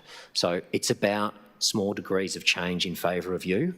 And the only reason I'm supporting it, because of all the other reasons I wouldn't be, but I do think it's igniting that activity strip, but it just could have been done with a build to own, better car parking, and just better respect for the neighbourhood. I think that's just the reality. But if we just reject it, Councillor Harrison, would you like to exercise your right of reply? Okay, we'll put that to the vote. All those in favour of the motion, please raise your hand. That is passed unanimously. Thanks for everyone who came for the Swan Street agenda item. We'll move right along to 301 317 Ray Street, Fitzroy North. So we've got one person speaking on behalf of the applicant and 16 registered speakers. So again, like we did with the George Street Fitzroy item, I'm going to ask you to please consider trying to keep your time as short as possible and not to replicate what other people have said. First up, we have Hayden Oberon from Klept Consulting. Hayden, welcome. And you've got 5 minutes to speak as soon as you press that button.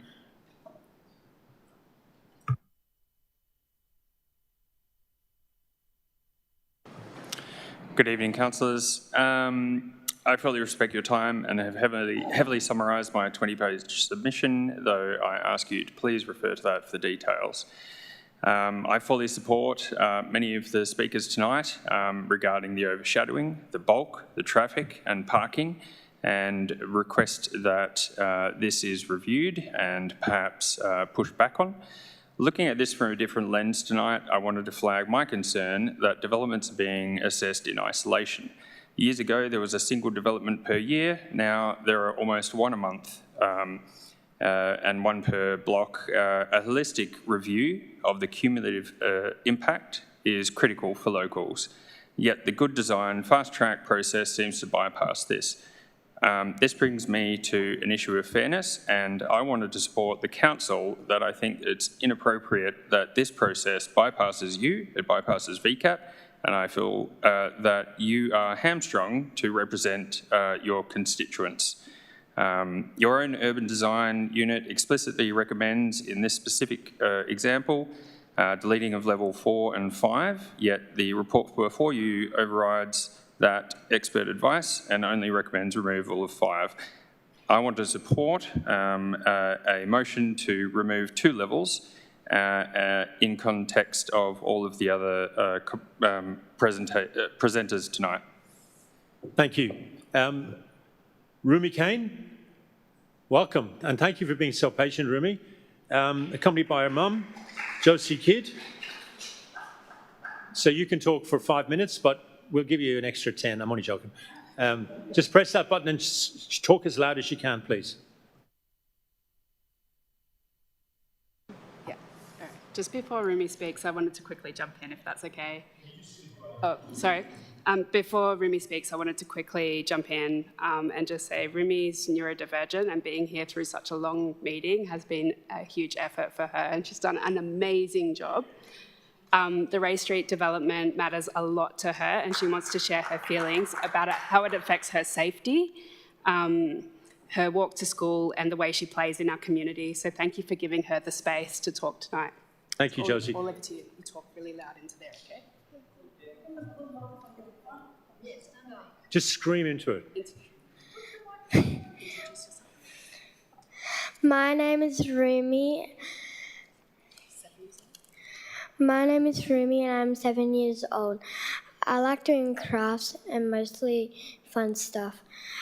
I like playing on Batman Street, and I also really like playing with my friends. And I'm worried about all of the cars crashing through. And also I'm in grade... So you're worried you like playing on the street and going to the park? Yeah? It's okay. I'm confused. Yeah, so let's talk about... Rumi, just pretend you're writing that letter that you wrote to me again. Just say what you think. I feel nervous. It's okay, you're doing great. So what do you like most about Batman Street? I like because there's mostly fun people. I like playing in the park and playing with all my friends, and especially with my best friend Sylvia. And then second of all, I'm really scared of the cars being really busy because I also have some worried that will happen. And I'm being worried about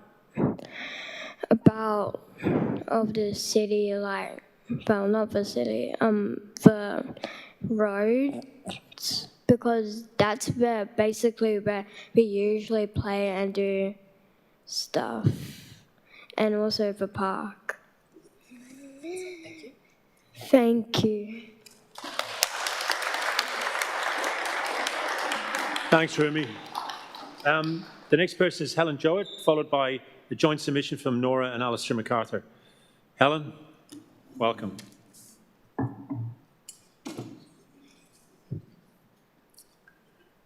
That's hard to follow, Rumi. She did such a good job, but I'll give it my best go too. My name's Helen, and I have lived at 22 Alfred Street. That's the house immediately next to the site, separated only by that narrow bluestone lane. I've lived there for 25 years, but our children are the fourth generation to live at 22. The property first purchased by our family in 1950. We have approved plans from the City of Yarra to build a multi-generational home, 2 stories with a roof deck, where I will live with the generation either side of me. The developer has not acknowledged these approved plans, and as a result, it has created such significant issues for our property. Our story is one of the almost 200 objections you received. We have always known that the factory, as we've affectionately called it, would be developed. We welcome a development, but it needs to be appropriate for the area, and we would have never imagined this. It is too big, it is disproportionate to anything in the surrounds, and it sets such a dangerous precedent for our tiny little streets. I'm going to speak briefly tonight on 3 requests. I am seeking the councillors, in your feedback to the state government, to remove your endorsement of using the lane, to ensure that the west side balconies have adequate screening, and to take the advice of the internal experts and drop the whole thing by at least 2 levels. Firstly, I want to talk about the public lane. Using a public laneway to accommodate a very thin exit driveway is not safe, and it presents a personal and property safety issue. It must be relocated to Ray Street. Our approved plans have a 1.7 metre wide roller door for pedestrian access onto the lane. This is now the spot where the exiting cars and garbage trucks turn as they leave the development. The traffic report highlights that there is only a 30 centimetre clearance between our house and the vehicles. A 30 centimetre clearance between my child walking out our roller door and a moving vehicle. That is so inadequate. It is such a safety risk for our family.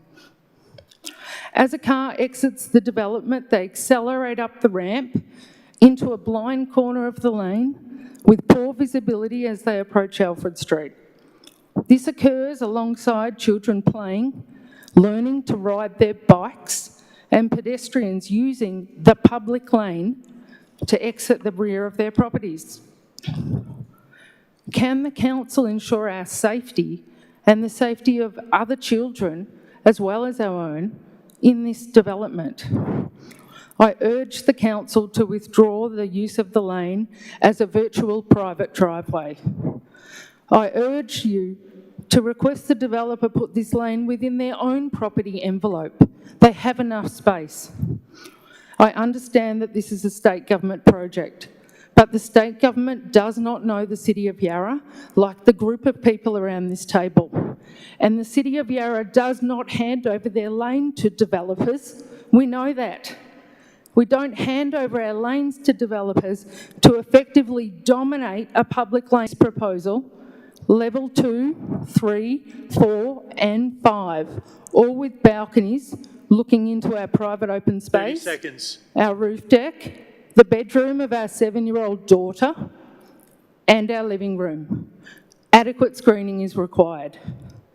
We will also live in the shadow of this building with 0% sunlight in the morning to our entire block, to our living spaces, to our solar panels and to our private open space. Something needs to be done to reduce the bulk as the only way to address this overshadowing. Thank you, Helen. The next speaker is Nora and Alistair MacArthur. Good evening. We do not support the development in its current form, but we would support it if the following changes were made. Reduce the overall height to 4 stories. We require a 2-story transition to the length of the laneway that Helen just talked about and the adjoining southern boundary, and require that the laneway will not be used for car parking access. My partner and I are the owner-occupiers of 53 Reed Street, located directly on the southwest corner of the proposed development. This means it immediately affects us through overshadowing, overlooking, and restricts the access to our property. So it was very disheartening to see that the application fails to discuss our property in its entirety. This is our first home, a single-story, 2-bedroom house we were only able to afford last year, now that we're in our 40s, and it's where we're raising our 15-month-old daughter. Even with the amendments before you, the proposal still fails to meet basic planning protections for us. It would deny us 5 hours of sunlight to our private open space between 9 a.m. and 3 p.m. It would block the northern light to our living area, which is our only natural light source in winter. The design would also allow direct views up to 4.9 meters into our living room and even our little girl's bedroom from at least 5 different apartments, and still from at least 3 if only 1 level is deleted. The plan to use the Bluestone lane as a car park entry is equally worrying. This lane is currently exclusively used by pedestrians and the only level access we have for our pram. The proposal's estimate of 135 car movements, accelerating up a ramp every day with no planned space for pedestrians, would make it unsafe for us to walk to our own back gate, and it would effectively turn a community space into a private driveway to a car park. We support more housing, even directly behind our home, but what the community needs is affordable housing. What we don't support is sacrifice basic standards for the people who already live there for luxury apartments like these. The fast-track approval means we will have no right to appeal. Our only voice is you. So we are here tonight to urge you, only support it with significant changes. Thank you very much for your time. Thank you, Nora. Isabel Gano, followed by Diane Gergrat. It's already on. It's already on. Okay, thank you. So I'm Isabelle Genou. I live at 18 Alfred Street, that 2 doors... Can you speak into the microphone and louder, sorry. please? Just move it. Okay. Yeah, thank you. Okay, start again. Isabelle Genou, 18 Alfred Street. That's 2 doors up from the proposed development next to Helen, with whom I share the concern, but I'm also very concerned about the process, the great design fast-track pathway, which cuts out council and VCAT and also bypasses us, the community. And in fact, we've been able to witness the impact of this top-down decision-making process, just witnessing the little consideration given to community in the public notice that appeared on the building just before a long weekend, barely noticeable, a lengthy web link, no QR code to facilitate access, and we, the immediately impacted resident, received the notice through the post on the 5th of November for a deadline on the 13th of November. That's certainly fast-tracking. It's even we could say, shortcutting the possibility of objections, and to Council's planning officer, which state that at the time of finalizing the report, notice was still underway, completion date 13th of November, and 6 objections were received and 1 letter of support. Now, that begs the question, why are recommendations finalized before the end of the notice period? This is not fast-tracking anymore. This is speeding down the undemocratic service lane with a bulldozer. We know that there have been, at least at the time of completion, 180 or more objections, which are not reflected in these recommendations. That's over 97% of the people. Now, as a strong believer in local democracy, I find that shocking. And I expect you, as councillors and our elected representatives, to actually question that as well. Now, as far as the objections we've heard, I share Helen and I share Nora's objections as well. I mean, this development is oversized for that corner. It is, we welcome the development. We actually would be happy to even see housing commission flats there, in my case. Perhaps not everybody shares that opinion, but it's not, the height is actually not suitable for this area. It doesn't fit in. It sticks out like a sore thumb at 21.5 meters when everything is single or double-story dwelling around. I mean, this is 7 times the size of my little house. It's just not suitable. It's not sympathetic to the context. And furthermore, the laneway, I mean, I'm 2 doors up for that laneway. I share the concerns of my fellow objectors. It's actually dangerous as a proposition. It needs to be relocated in Ray Street at the front. Now, it may not be aesthetically pleasing, but I think we have to put the risks ahead of consideration of aesthetics or profit. There is a real risk of collisions and fatalities with a lot of kids like Rumi cycling to go from and to school. So really, you need to take that in consideration. I request you to delete 2 stories as recommended in the report of your planning commissioner, your planning officer, and to relocate the parking access to Ray Street. Thank you very much for your attention. It's good to be heard. Thank you, Isabel. We've got 12 more speakers, so I'm really going to ask you to think about whether someone else has said what you've said and whether you can reduce or even not speak at all if you think it's just repetitive. The next person is Diane. And after Diane, we've got Tom Crotty. Tim Crotty, I apologise. Diane, please start. Hello, my name is Diane. I'm a resident of Alfred Street.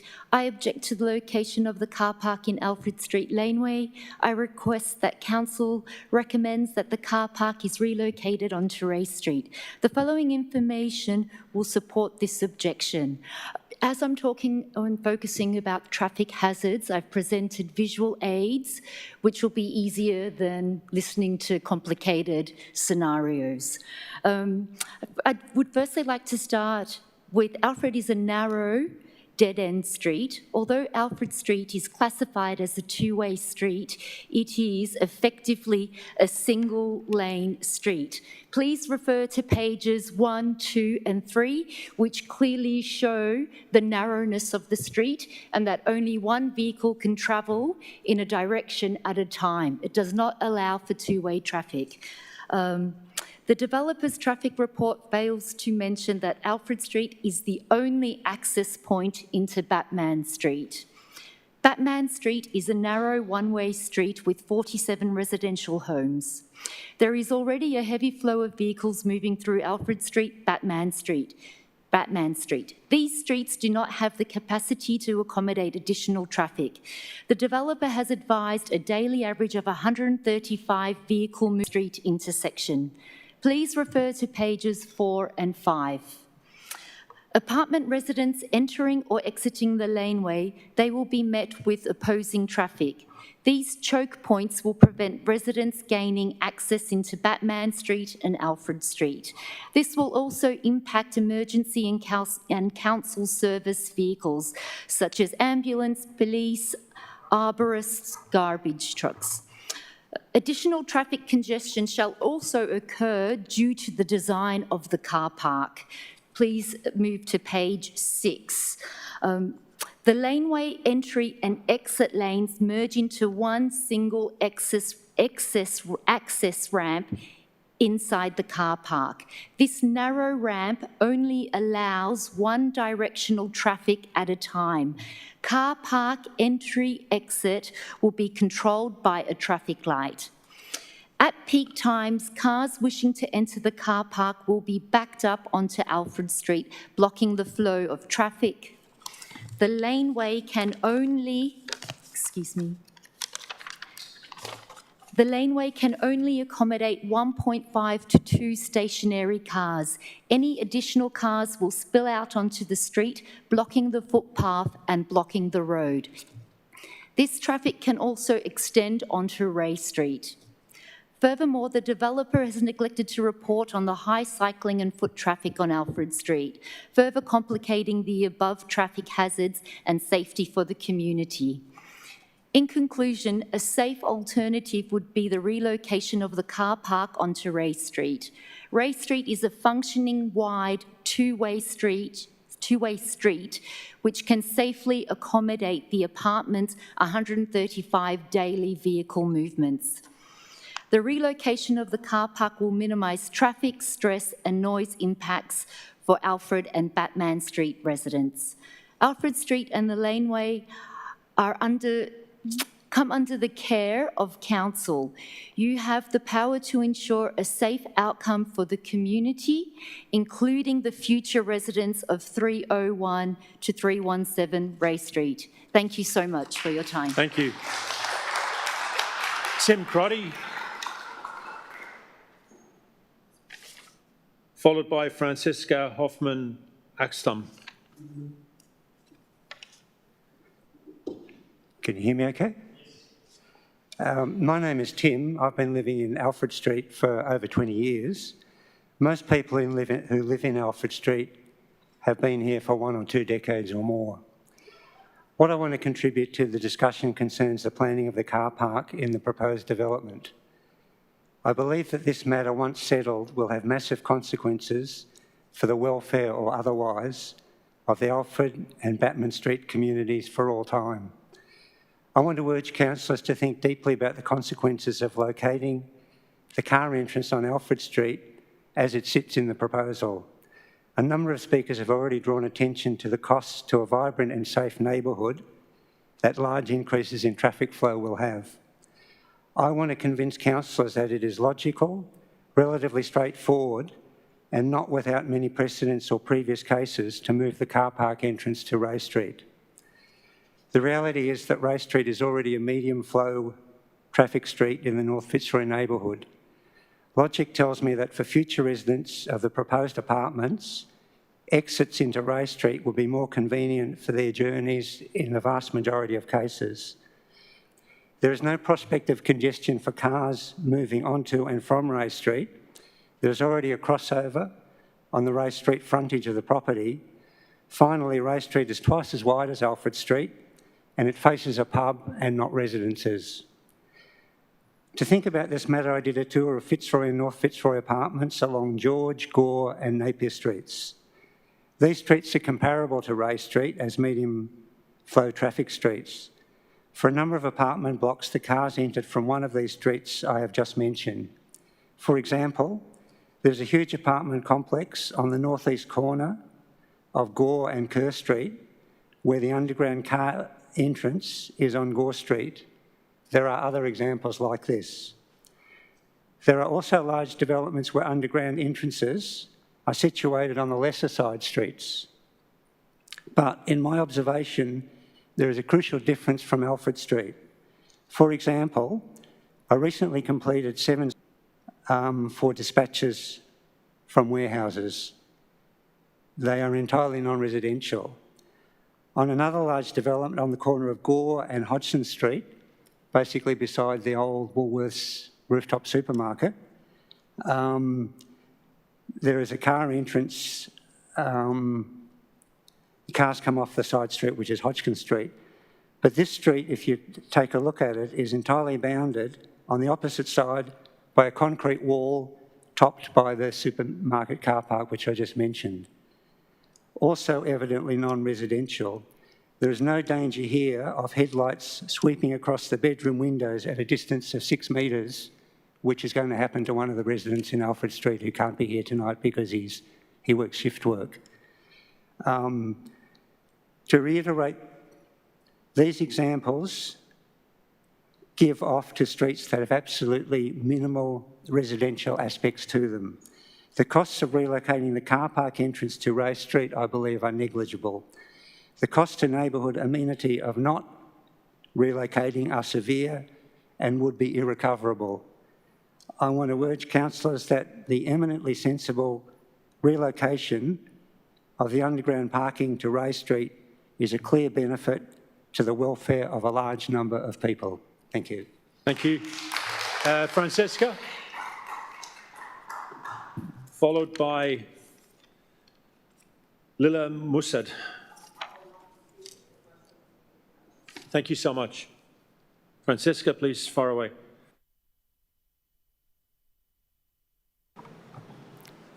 Thank you for hearing me. I have made a written submission, so I'm just going to quickly highlight a few things and pick up some of the things that have been said. I've been living in Ray Street for 15 years, but I grew up in Berlin, which is a city where it's quite normal not to own a car and where it's quite easy to get around in public transport and bikes. I find in Melbourne, in many suburbs, that's not the case. There's often terrible traffic, high-rise buildings, no human scale, wind tunnels, and one of the reasons why we settled in North Fitzroy Village is that it has managed to preserve its eclectic and artsy and modest appearance, and that it is quite easy to get around on foot and on bike to shops, library, parks, school, work, whatever. So I would like to ask you to significantly lower the stories of the proposed development in your report, and I'm very grateful that you're here to listening to all of our concerns. One, because blue skies matter. Fitzroy North is already medium density. We live in small homes with small gardens and courtyards. Sunlight, airflow, and open view are essential for well-being, and this towering block will cast shadows, block the sky, and create a sense of enclosure that destroys the amenity we all cherish. Sitting in the North Fitzroy Arms will never be the same. And I would also like to add that because a lot of us have no garden or very small gardens, we use the park, we use the pub together. So it's quite a different lifestyle compared to other suburbs where people tend to hang around in their gardens because they have them. I also would like to point out that there's no respect for our heritage. Ray Street is a heritage treasure. It's a string of unique homes like pearls on a necklace. This proposal overlooks the fact that it replaces the human scale with a glass-fronted fortress. It dominates the streetscape. It's not respectful, it's invasive, and it's also not in line with the heritage overlay. It's a dangerous precedent. It's the wrong place, the wrong scale. I follow the arguments that have been made. I also would like to point out that there's a community trust issue at play here with the fast-track planning and poor notification. It left us residents really blindsided. Many neighbors had no idea this was happening. It's not fair, it's not transparent, and I'm aware that this is not council's fault. It's actually, would like to use this moment to thank Councillor Gomez for actually helping us understanding the process and what's happening. Traffic and safety, I appreciate all the arguments that have been made about the Alfred traffic issue, and I'm not suggesting that it shouldn't be moved to Ray Street. However, there are kids on Ray Street cycling around. My 2 kids are cycling to school every day past that site.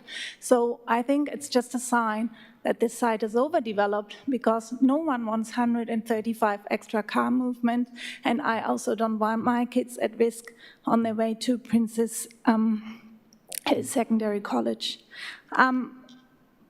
Really, this is about balance. We welcome new housing, but not at the cost of destroying what makes North Fitzroy unique. So please reject this proposal in its current form and demand a design that respects our heritage, our community, and our future. Thank you. Thank you, Pandora K. Pandora K. Is there a Pandora K in the room? No? Oh, there is, yeah. Please come and speak.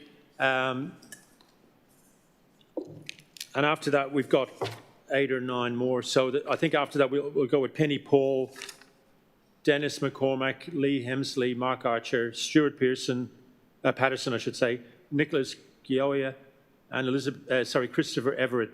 So please think about not repeating what other people have said. Far away, Pandora K. You've turned your microphone off. Please turn it on. Which button? Oh, it was on. Okay, I'm sorry. Thank you for the opportunity to speak. I'm Pandora Kay, a resident for 26 years in Fitzroy North at 27 to 29 Reed Street, whose property runs through to Alfred Street, where we have a driveway and car access. We are 7 properties along from the proposed development on Alfred Street, which makes us about 50 metres away, and so have concerns about its impact on the immediate surrounding neighbourhood. One of my principal concerns is to this proposed 7-storey development under the Great Design Fast Track program is that it sets an alarming precedent for an oversized and dominating new build on a corner site with frontages on Ray and Alfred Streets. Although the site is in a mixed-use zone, it sits on the eastern tip of it with neighbourhood residential zones immediately opposite on both street frontages. And so in terms of Alfred Street, that's 6 metres away. My preferred position is for Council to listen to those who are concerned about this proposed development because of its sensitive location directly opposite low-rise neighbourhood residential zones with heritage overlays. I cut some of my details about my core concerns, other than to say they fall under 2 broad headings. And firstly, the first one is about height and bulk of the new build, which does call for a reduction of 2 storeys, I would suggest, at the minimum. In terms of height and bulk, Council's call for overall height reduction of development by deletion of 1 level does not go far enough. I support Council's urban designers' call for reduction by 2 storeys for the proposed build to respond more appropriately to scale and built form of the surrounding neighbourhood. I see good reasons for level 5 to be deleted as recommended by the Heritage Advisor, but also deleting a 2nd level to reduce the 4-storey street wall levels to 3 storeys would be in keeping with the residential neighbourhood and create a more pedestrian-friendly, welcoming streetscape. And the 2nd broad heading considers public realm interface issues, especially regarding local traffic, access and safety issues, and I believe those issues, many of which have been elaborated in more detail by the previous speakers, I believe they do call for an essential key condition of relocating the car park entrance to the bigger Ray Street. Clearly, Alfred Street has insufficient capacity to safely accommodate the traffic. And I note that of the 200 pages of the Ray Street development in tonight's agenda, the summary table to the Department of Transport and Planning only has 3 references to the proposed car park entrance being located off the rear laneway. 2 are generally supportive, but state their support is from a heritage and urban design perspective, respectively. If missing information about traffic flows and the potential bigger Ray Street, which has more capacity, better sightlines, and so greatly improves the public realm interface.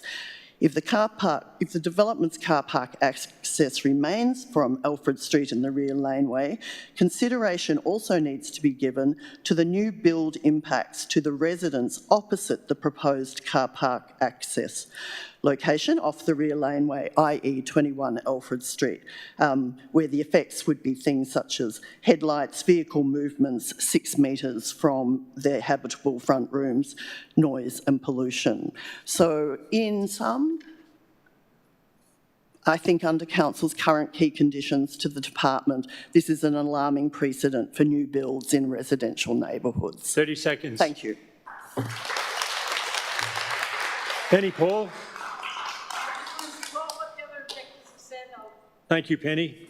The next person is Dennis McCormick. Anything key to add?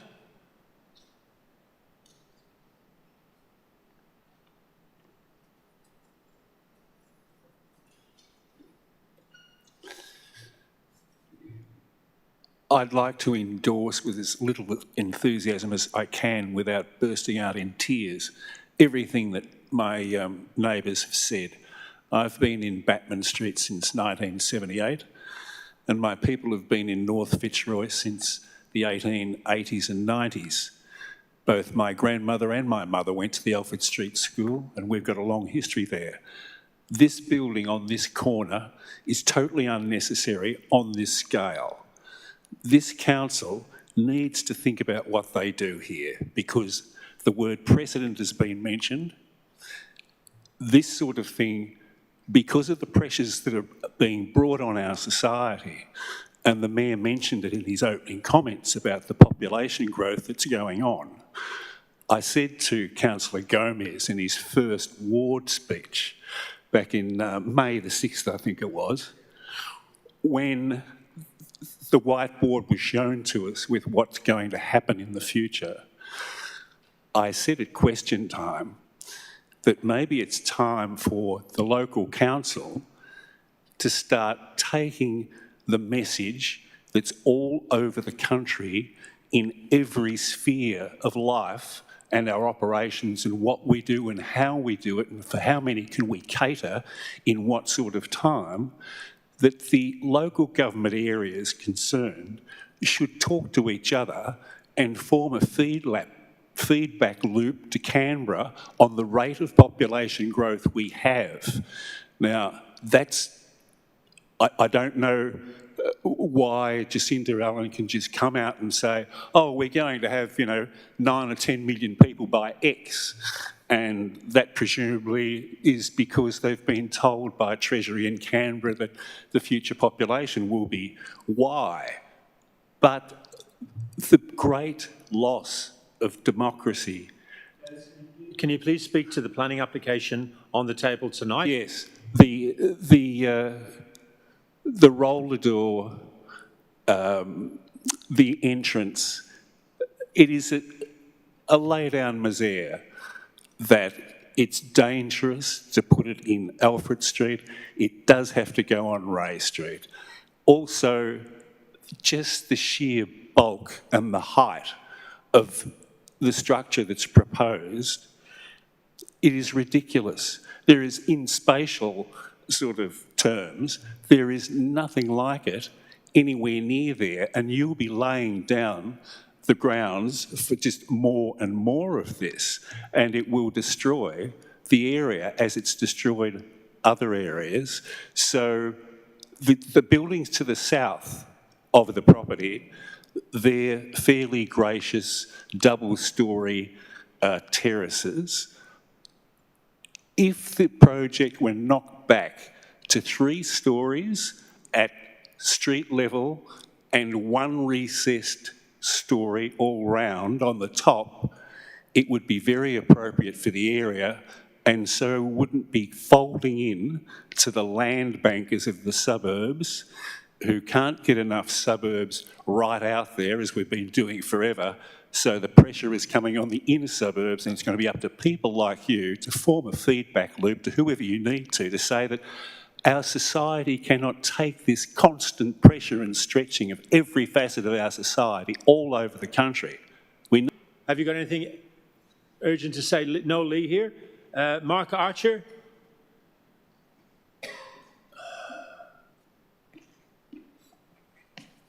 It's on.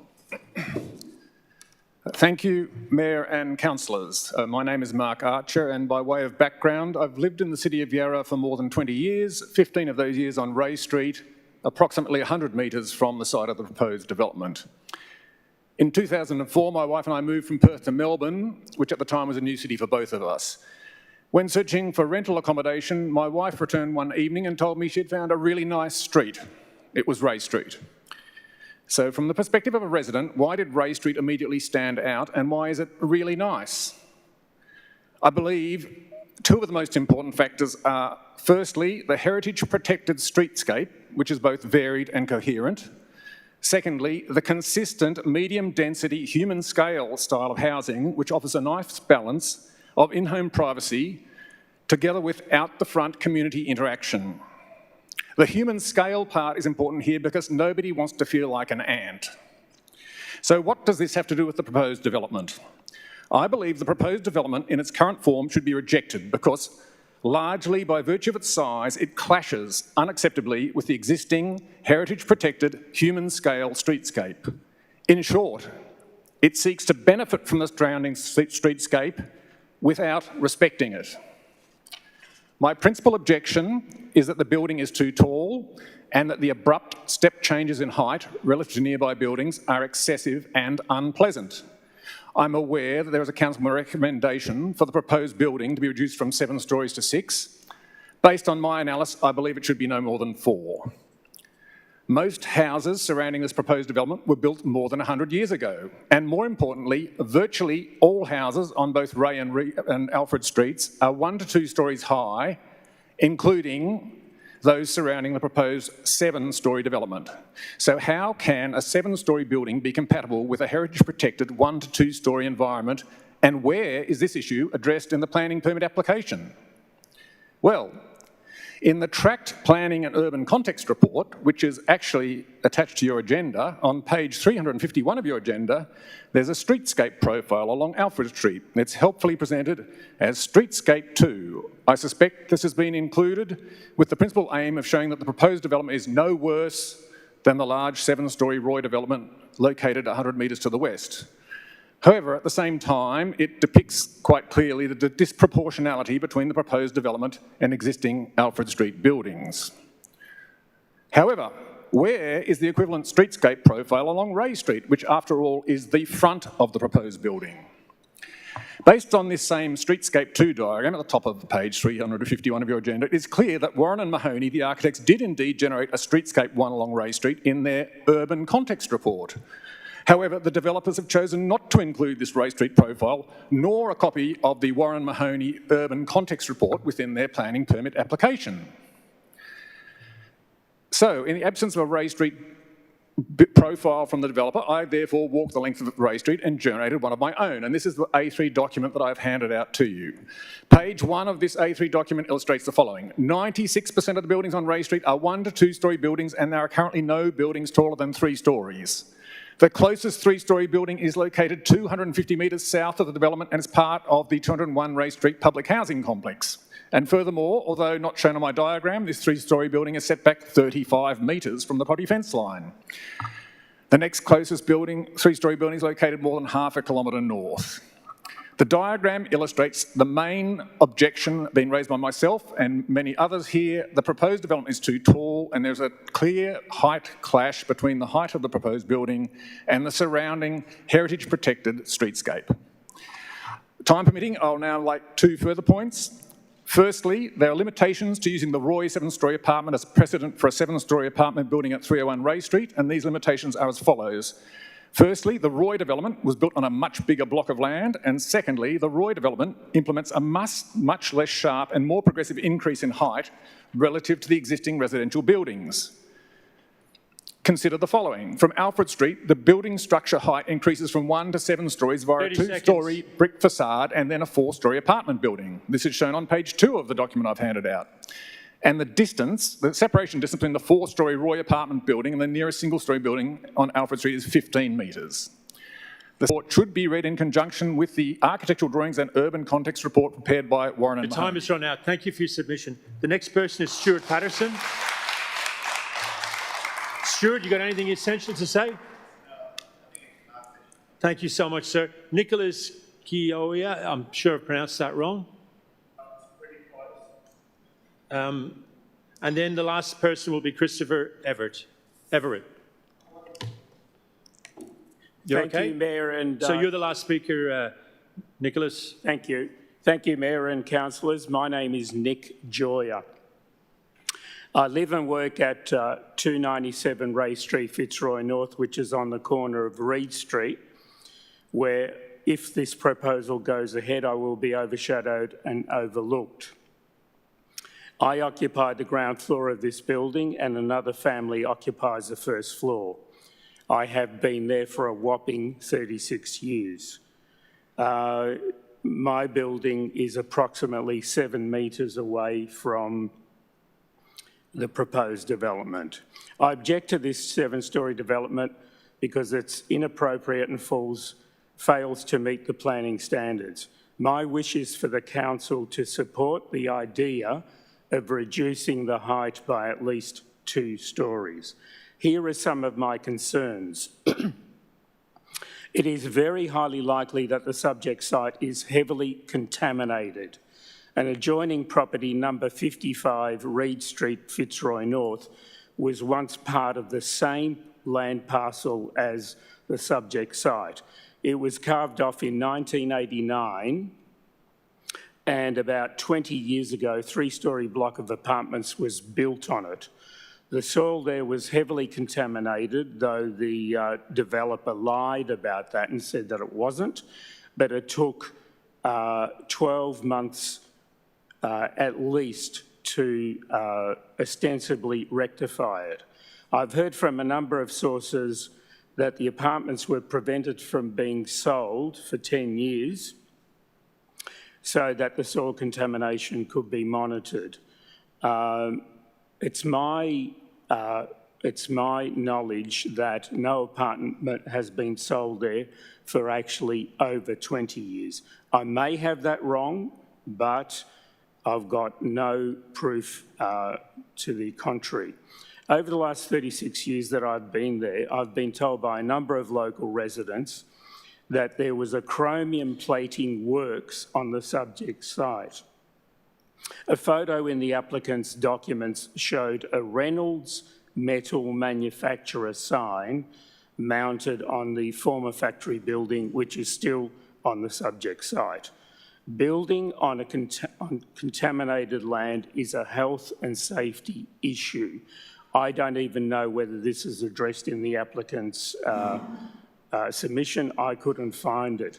One would assume that the soil will be tested and the results made public before this application even gets to the minister's desk.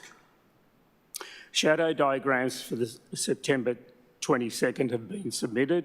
We are thankful for that. We know that that is only the date for which they're meant to be submitted, but I respectfully request that the council lobby the minister to ask for shadow diagrams for the 22nd of June, and that will prove that the overshadowing will be beyond disastrous.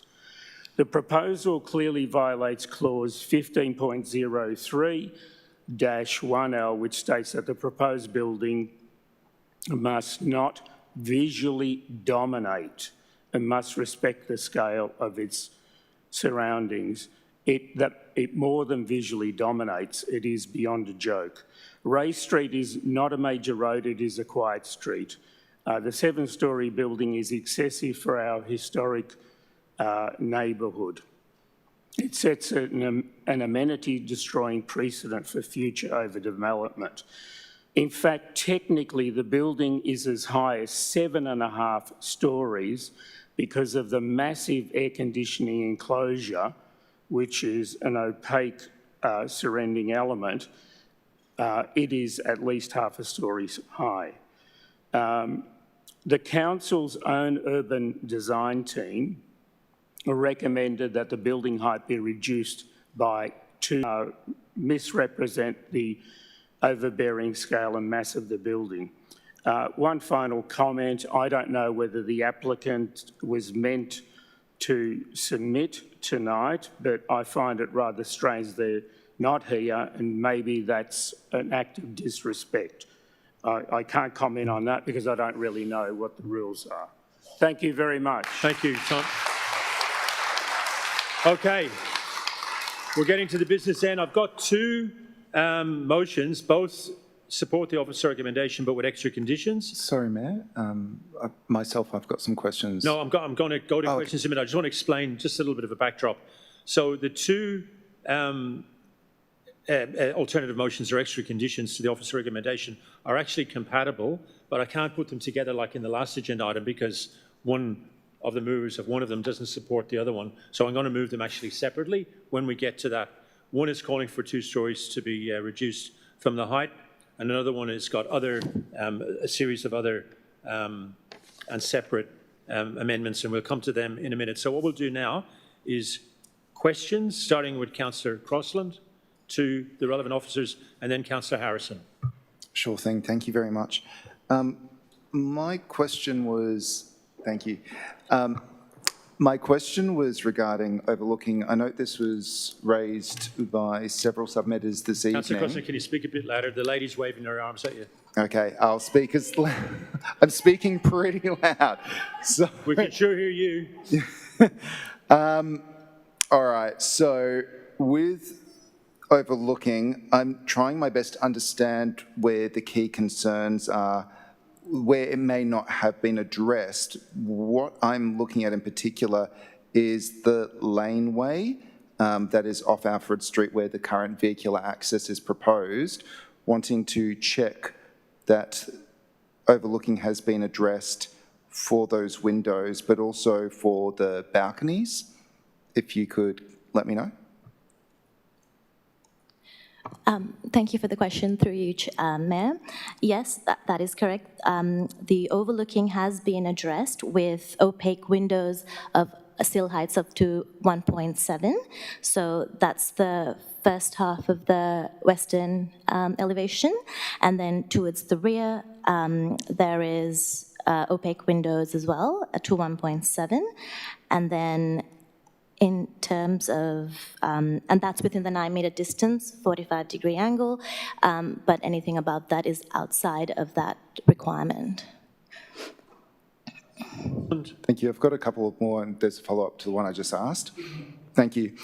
So with, I just have to clarify, because when I was looking at the elevation, what was not clear to me is there's sightlines being shown regarding potential overlooking and how that has been addressed, but it appears the 9 metres actually goes into the private property, and I was just not clear what that distance actually is from like the first and upper floors on that western boundary near the Alfred Street corner and the actual property boundary on the other side of the laneway.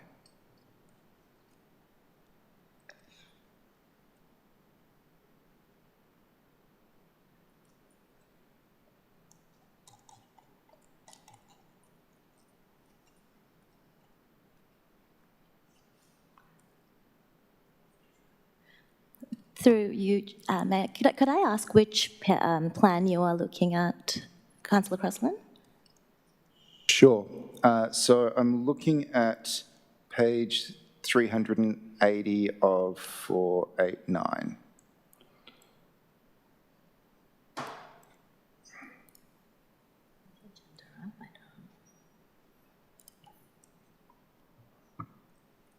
Ms. Osmond's going to take that question. Through you, Mayor, just to clarify for my staff, I think they're actually referring to the sectional drawings, which show the view cones.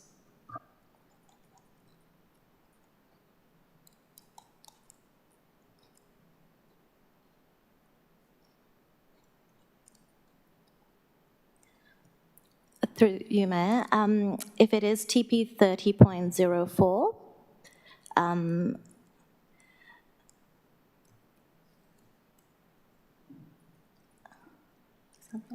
So, say that again, sorry? sorry, the plan number, through you, Mayor, so that's West Interface 22 Alfred 01. Yes, I'm just really trying to gauge where the property boundary is and how this diagram demonstrates that overlooking has been addressed or not. Because it's unclear to me if that is actually over 9 metres or not, because it's got the private laneway, then it says X laneway. The 9 metres seems to expand into the property boundary, and I really don't, it's not clear to me. Yeah, that's correct. Through you, Mayor. So as you can see where it says 22 Alfred Street driveway, that's showing that the views are cut off by the building line. Another question? Someone else can go next. Thank you. Councillor Harrison and then Councillor Wade. Several of the submitters tonight have raised the idea of moving the entry to Ray Street, and can officers respond to that? Thank you for the question. Through you, Mayor. Yes, they have recommended moving the vehicle access to Ray Street. However, planning policy is very clear under 1501 and 1503, that's heritage, that a vehicle access should be from the rear of the site through a laneway. And also to point out, one of the policy outlines that the ground floor setback from a laneway, and then in the event the laneway is narrow, and then provide vehicle access from there and not from the street frontage. Also, urban design, heritage, and development and engineering are all supportive of vehicle access from the rear and not Ray Street. Thank you. Councillor Wade? Yeah, just to follow up on that one to start, did traffic engineering agree? Because I think these diagrams that we've been given by submitters are really helpful in outlining the concern. So I understand there's usual policy around rear access, etc., but in a setting where it's effectively a single lane road with a lot going on. Thank you for the question. Through you, Mayor. Yes, all our applications go to a development engineering unit, and they have not raised any concerns. I have conditioned the items that they required, but they have raised no concerns with the access from the rear laneway or the design of it. Councillor Wade, you have a question? Yeah, just to follow up, sorry, so the development engineering team, that includes like traffic engineers specifically? Through you, Mayor, it includes traffic engineering, civil engineering as well, both. Yes, I did have another unrelated question. As many of the submitters have pointed out tonight, our urban design team recommended 2 stories off, but the final recommendation only has 1 story off. Can you please speak to why the final recommendation didn't take on the urban designers' feedback? Thank you for the question. Through you, Mayor.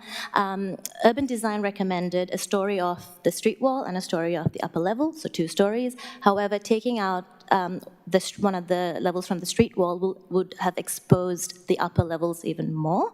And also, given the scale of the site and the corner nature of it, it is able to carry a much larger, robust development. So, and hence why we have recommended only 1 level off. Thank you. Councillor Gomez.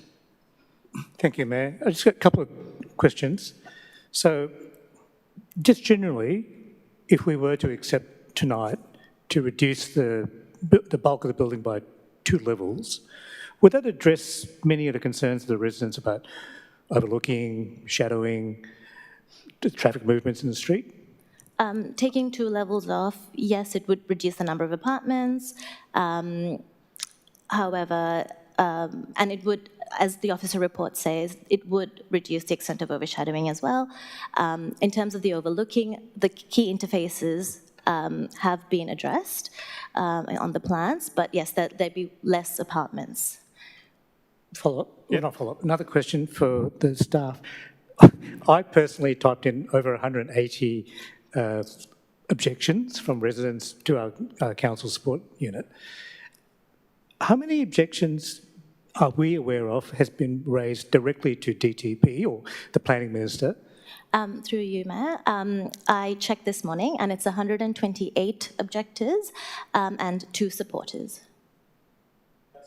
The question? No? Just to query, just in terms of the potential of reducing the 2 stories, the 2 levels, I'm just looking at page 321, where there's an image, a visualisation of the property, the proposed property. Should we anticipate it to look like that with the 2 stories reduced? Through you, Mayor, no, the upper levels would come down. In the officer report, I have provided an image, a mocked-up image of 1 level off. So essentially, it would be lower than it would be lower than that. What's shown on that image. Thank you. Okay, so we've got 2 suggested way forwards. I'm going to go with Councillor Gomez's one first, which is essentially the officer's recommendation with an amended 1A. To delete 2 levels, level 4 and 5, with no reduction in setbacks to the current level 6, new level 4. Councillor Gomez, have you got a seconder for this? Councillor Ho. Councillor Gomez, you've got 3 minutes to speak to this starting now. Oh, sorry, Mayor, if I may. Yes. I was hoping to look to move amendments to this, if I may, or is that after? Can you just say that? I was looking to ask if this might be the opportunity to move amendments or if that would be after it's spoken to. I'd be open to the amendments. Okay, let's do that then. Yeah, so I'm in your hands, Councillor Crossland. Sorry, Councillor Gomez, I've also just circulated one to try to take into account some of this rear access stuff, and I appreciate. Let's just deal with Councillor Crossland first, because we've just got one. Councillor Crossland, just can you explain your amendment to Councillor Gomez, and we'll see if him and Councillor Ho accept it or not, please. Yes, thank you. So the first would be to removal of car parking spaces associated with the deleted apartments to reduce the overall car parking spaces affiliated with that. Stairwells to be unenclosed to common areas, so no stairwell walls or doors to common areas. If this is not possible, stairwell walls and doors to common areas to be glazed if possible. All bicycle parking provided at ground level, much like I did with Swan Street. So it's the same matters around that. Do you want me to spell all of that out, or are you happy? No, just say what it is first. Yeah, okay, cool. Yeah. A minimum of 50% of resident bicycle parking spaces to be at level, so horizontal with 2 wheels on the ground. Provision of bicycle spaces for parking cargo bicycles and bicycles with trailers. Exposed concrete wall on referencing the RE1 along the western boundary to be provided with greater articulation above level 3. And that's all my points. Do you accept those amendments? You do, Councillor Ho, do you accept them? Okay, they're incorporated into the motion that's about to be moved by Councillor Gomez and Ho. Councillor Wade has emailed in an amendment. I don't know if the staff, if governance can get it on the screen. Yes, they have. Councillor Wade, don't speak to it, but just please explain to Councillor Gomez and Ho what the amendment is. Yes, so just for governance, the B shouldn't be yellow. That bit is from the original officer recommendation. It's just to add an extra point to go to DTP as part of the advocacy to say an expression of serious concern about the use of Alfred Street for access to car parking, and ask the state government to consider the appropriateness of this entry in considering this application and road safety concerns raised by residents. Councillor Gomez, do you accept that amendment? You do. Councillor Ho, do you accept that amendment? Okay, so we've got a combined motion with the amendments from Councillor Gomez, Crossland and Wade. Councillor Gomez, your 3 minutes starts now. Thank you, Mayor. Look, I've introduced this alternate motion to basically take into account everything we've heard from over 180 submitters. The great tragedy of this process is that the residents want appropriate development. I've heard nothing other than support for the design, generally, the look. Issues mainly go around to car park access, which Councillor Wade has kindly amplified, but more importantly, the issue of bulk. So I've explained to residents that we are not the decision maker, we're not the responsible authority. Those of us who might be aspiring, who might be going to further heights in state government or whatever, that we do understand what these new changes mean for local residents. It means that you are essentially cut out of the process. You have, in this case, apparently a short notice for making objections, and then when you do, they don't go through us, they go straight to the planning minister, and then should that person at the time make a decision that you're not comfortable with, you have no rights to appeal. I don't think that's right. Dennis spoke about democracy. I don't think that's a right way to do planning in Yarra. I've tried to address your concerns. Councillor Wade and Councillor Crosland have added very, very valuable additions to this motion, and I ask that my fellow councillors support the notion that we put a foot in the ground, a stake in the ground to say our residents want less bulk, but they want to support development. This is not about whether Fitzroy North or Carlton North or any other area has lesser or greater extent of heritage protection. It's a matter of what we should stand for as a council.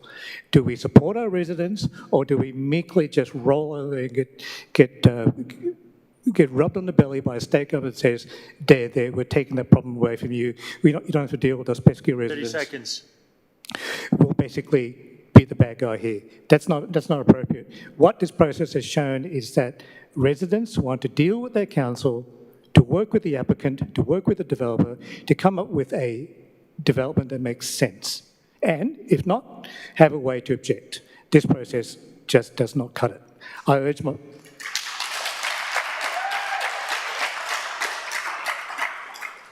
my fellow councillors to support the notion that we send a message to the planning minister. Gomez, thank you. Councillor Ho, in seconding? Yes.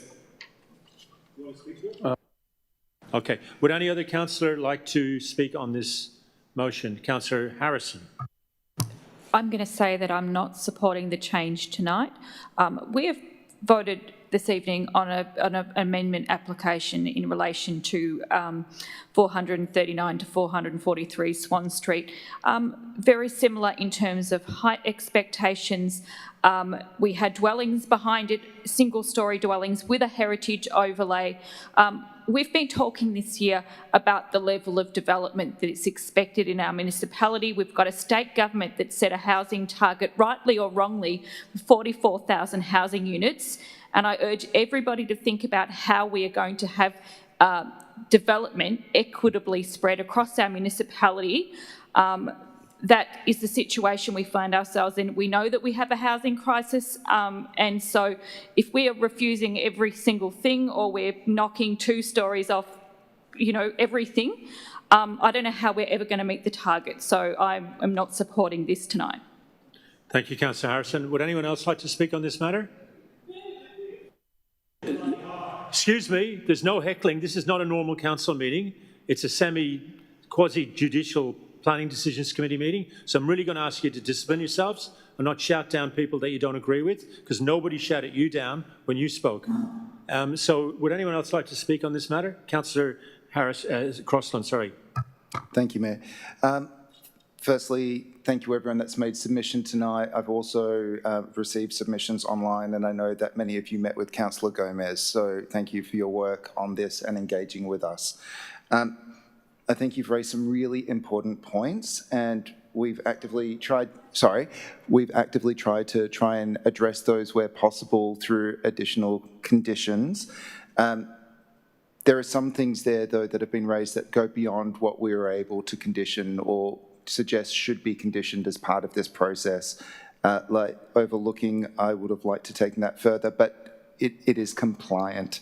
In terms of the height, my position is officers have recommended reducing it by 1 floor. I think reducing it further than that would be more than what is reasonable on a site of this size at this location. So for that reason, I will be voting against, purely for that point. If this motion fails, I will move the amendments that I proposed combined with the motion amendment put forward by Councillor Wade. I'm open to others. I think everybody has spoken very compellingly tonight about the various concerns about overlooking and overshadowing and that vehicle entrance. I agree. I think that was understudied in the report, and I hope my fix goes some way to making sure the state government look at it really closely. You spelled it out really well. Thank you, everybody, for explaining that so well. The thing I'm torn about is if it should be 1 story off or 2. I thought the officer gave a good explanation of why they have chosen just 1 story off rather than 2. And looking at the design, as Councillor Gomez said, and as the community has said, the design's not ugly, and we shouldn't have to count that as a win, but we see a lot of ugly designs, and so I do count it as a bit of a win. And so looking at it, I kind of don't quite see how that 2nd story getting taken off, I think it could impact in a way that, as I think our officer put more eloquently, I think it would make it look uglier, and noting that the upper levels are quite set back in every direction, including from the people over Alfred Street Lane. So that is ultimately why I'm supporting the officer's recommendation of only 1 story off rather than 2 story off. I think it's a better outcome for everybody, but I am torn on that one because I hear what everybody has said. Would anyone else like to speak on this matter? Councillor Davies. Can you hear me? Good. That's my primary concern. We obviously have a lot of pressures in Yarra, as Councillor Harrison has outlined, and particularly as Richmond councillor. There's a lot of pressures everywhere that we're all feeling. I have to say that when I came here tonight, I was going to vote against. I was going to vote in favour of the full project. However, through the course of the evening, and I have to say this is really the result of you turning up, presenting a strong case.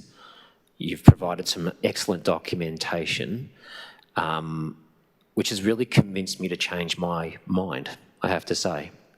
Because, as Councillor Harrison pointed out, we do need to address the population issue that we are facing.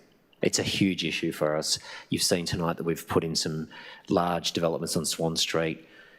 That is, however, on a commercial precinct activity strip. If this was Nicholson Street, I'm now looking at all this here, and you said there's going to be an 8-story or 7-story, I'd be saying, sorry, we're going to go forward with that tonight. But understanding the context of your streetscape, understanding the human factor in terms of what you've been able to maintain in terms of that heritage face is vitally important, not just for your area, but it is vitally important for all of Yarra and all of Victoria in terms of the fight you're putting up tonight. So in particular, this document here, I can't remember which gentleman was, but nice shot. I actually think this should be as part of our reporting. I think this is an excellent baseline for me, for someone coming outside of your area to fully understand the impact. So well done. I'll be voting in favour of Councillor Gomez's motion.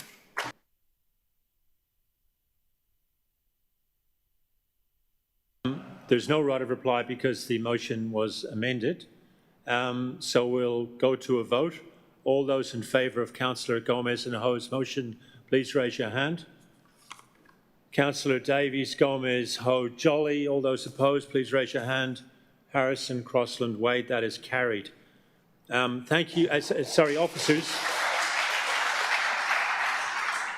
Can officers please explain what happens from here on in? Yes, council will let the department know that we support the application subject to condition. Thank you, everybody, for coming, and at 9:37, I close the meeting.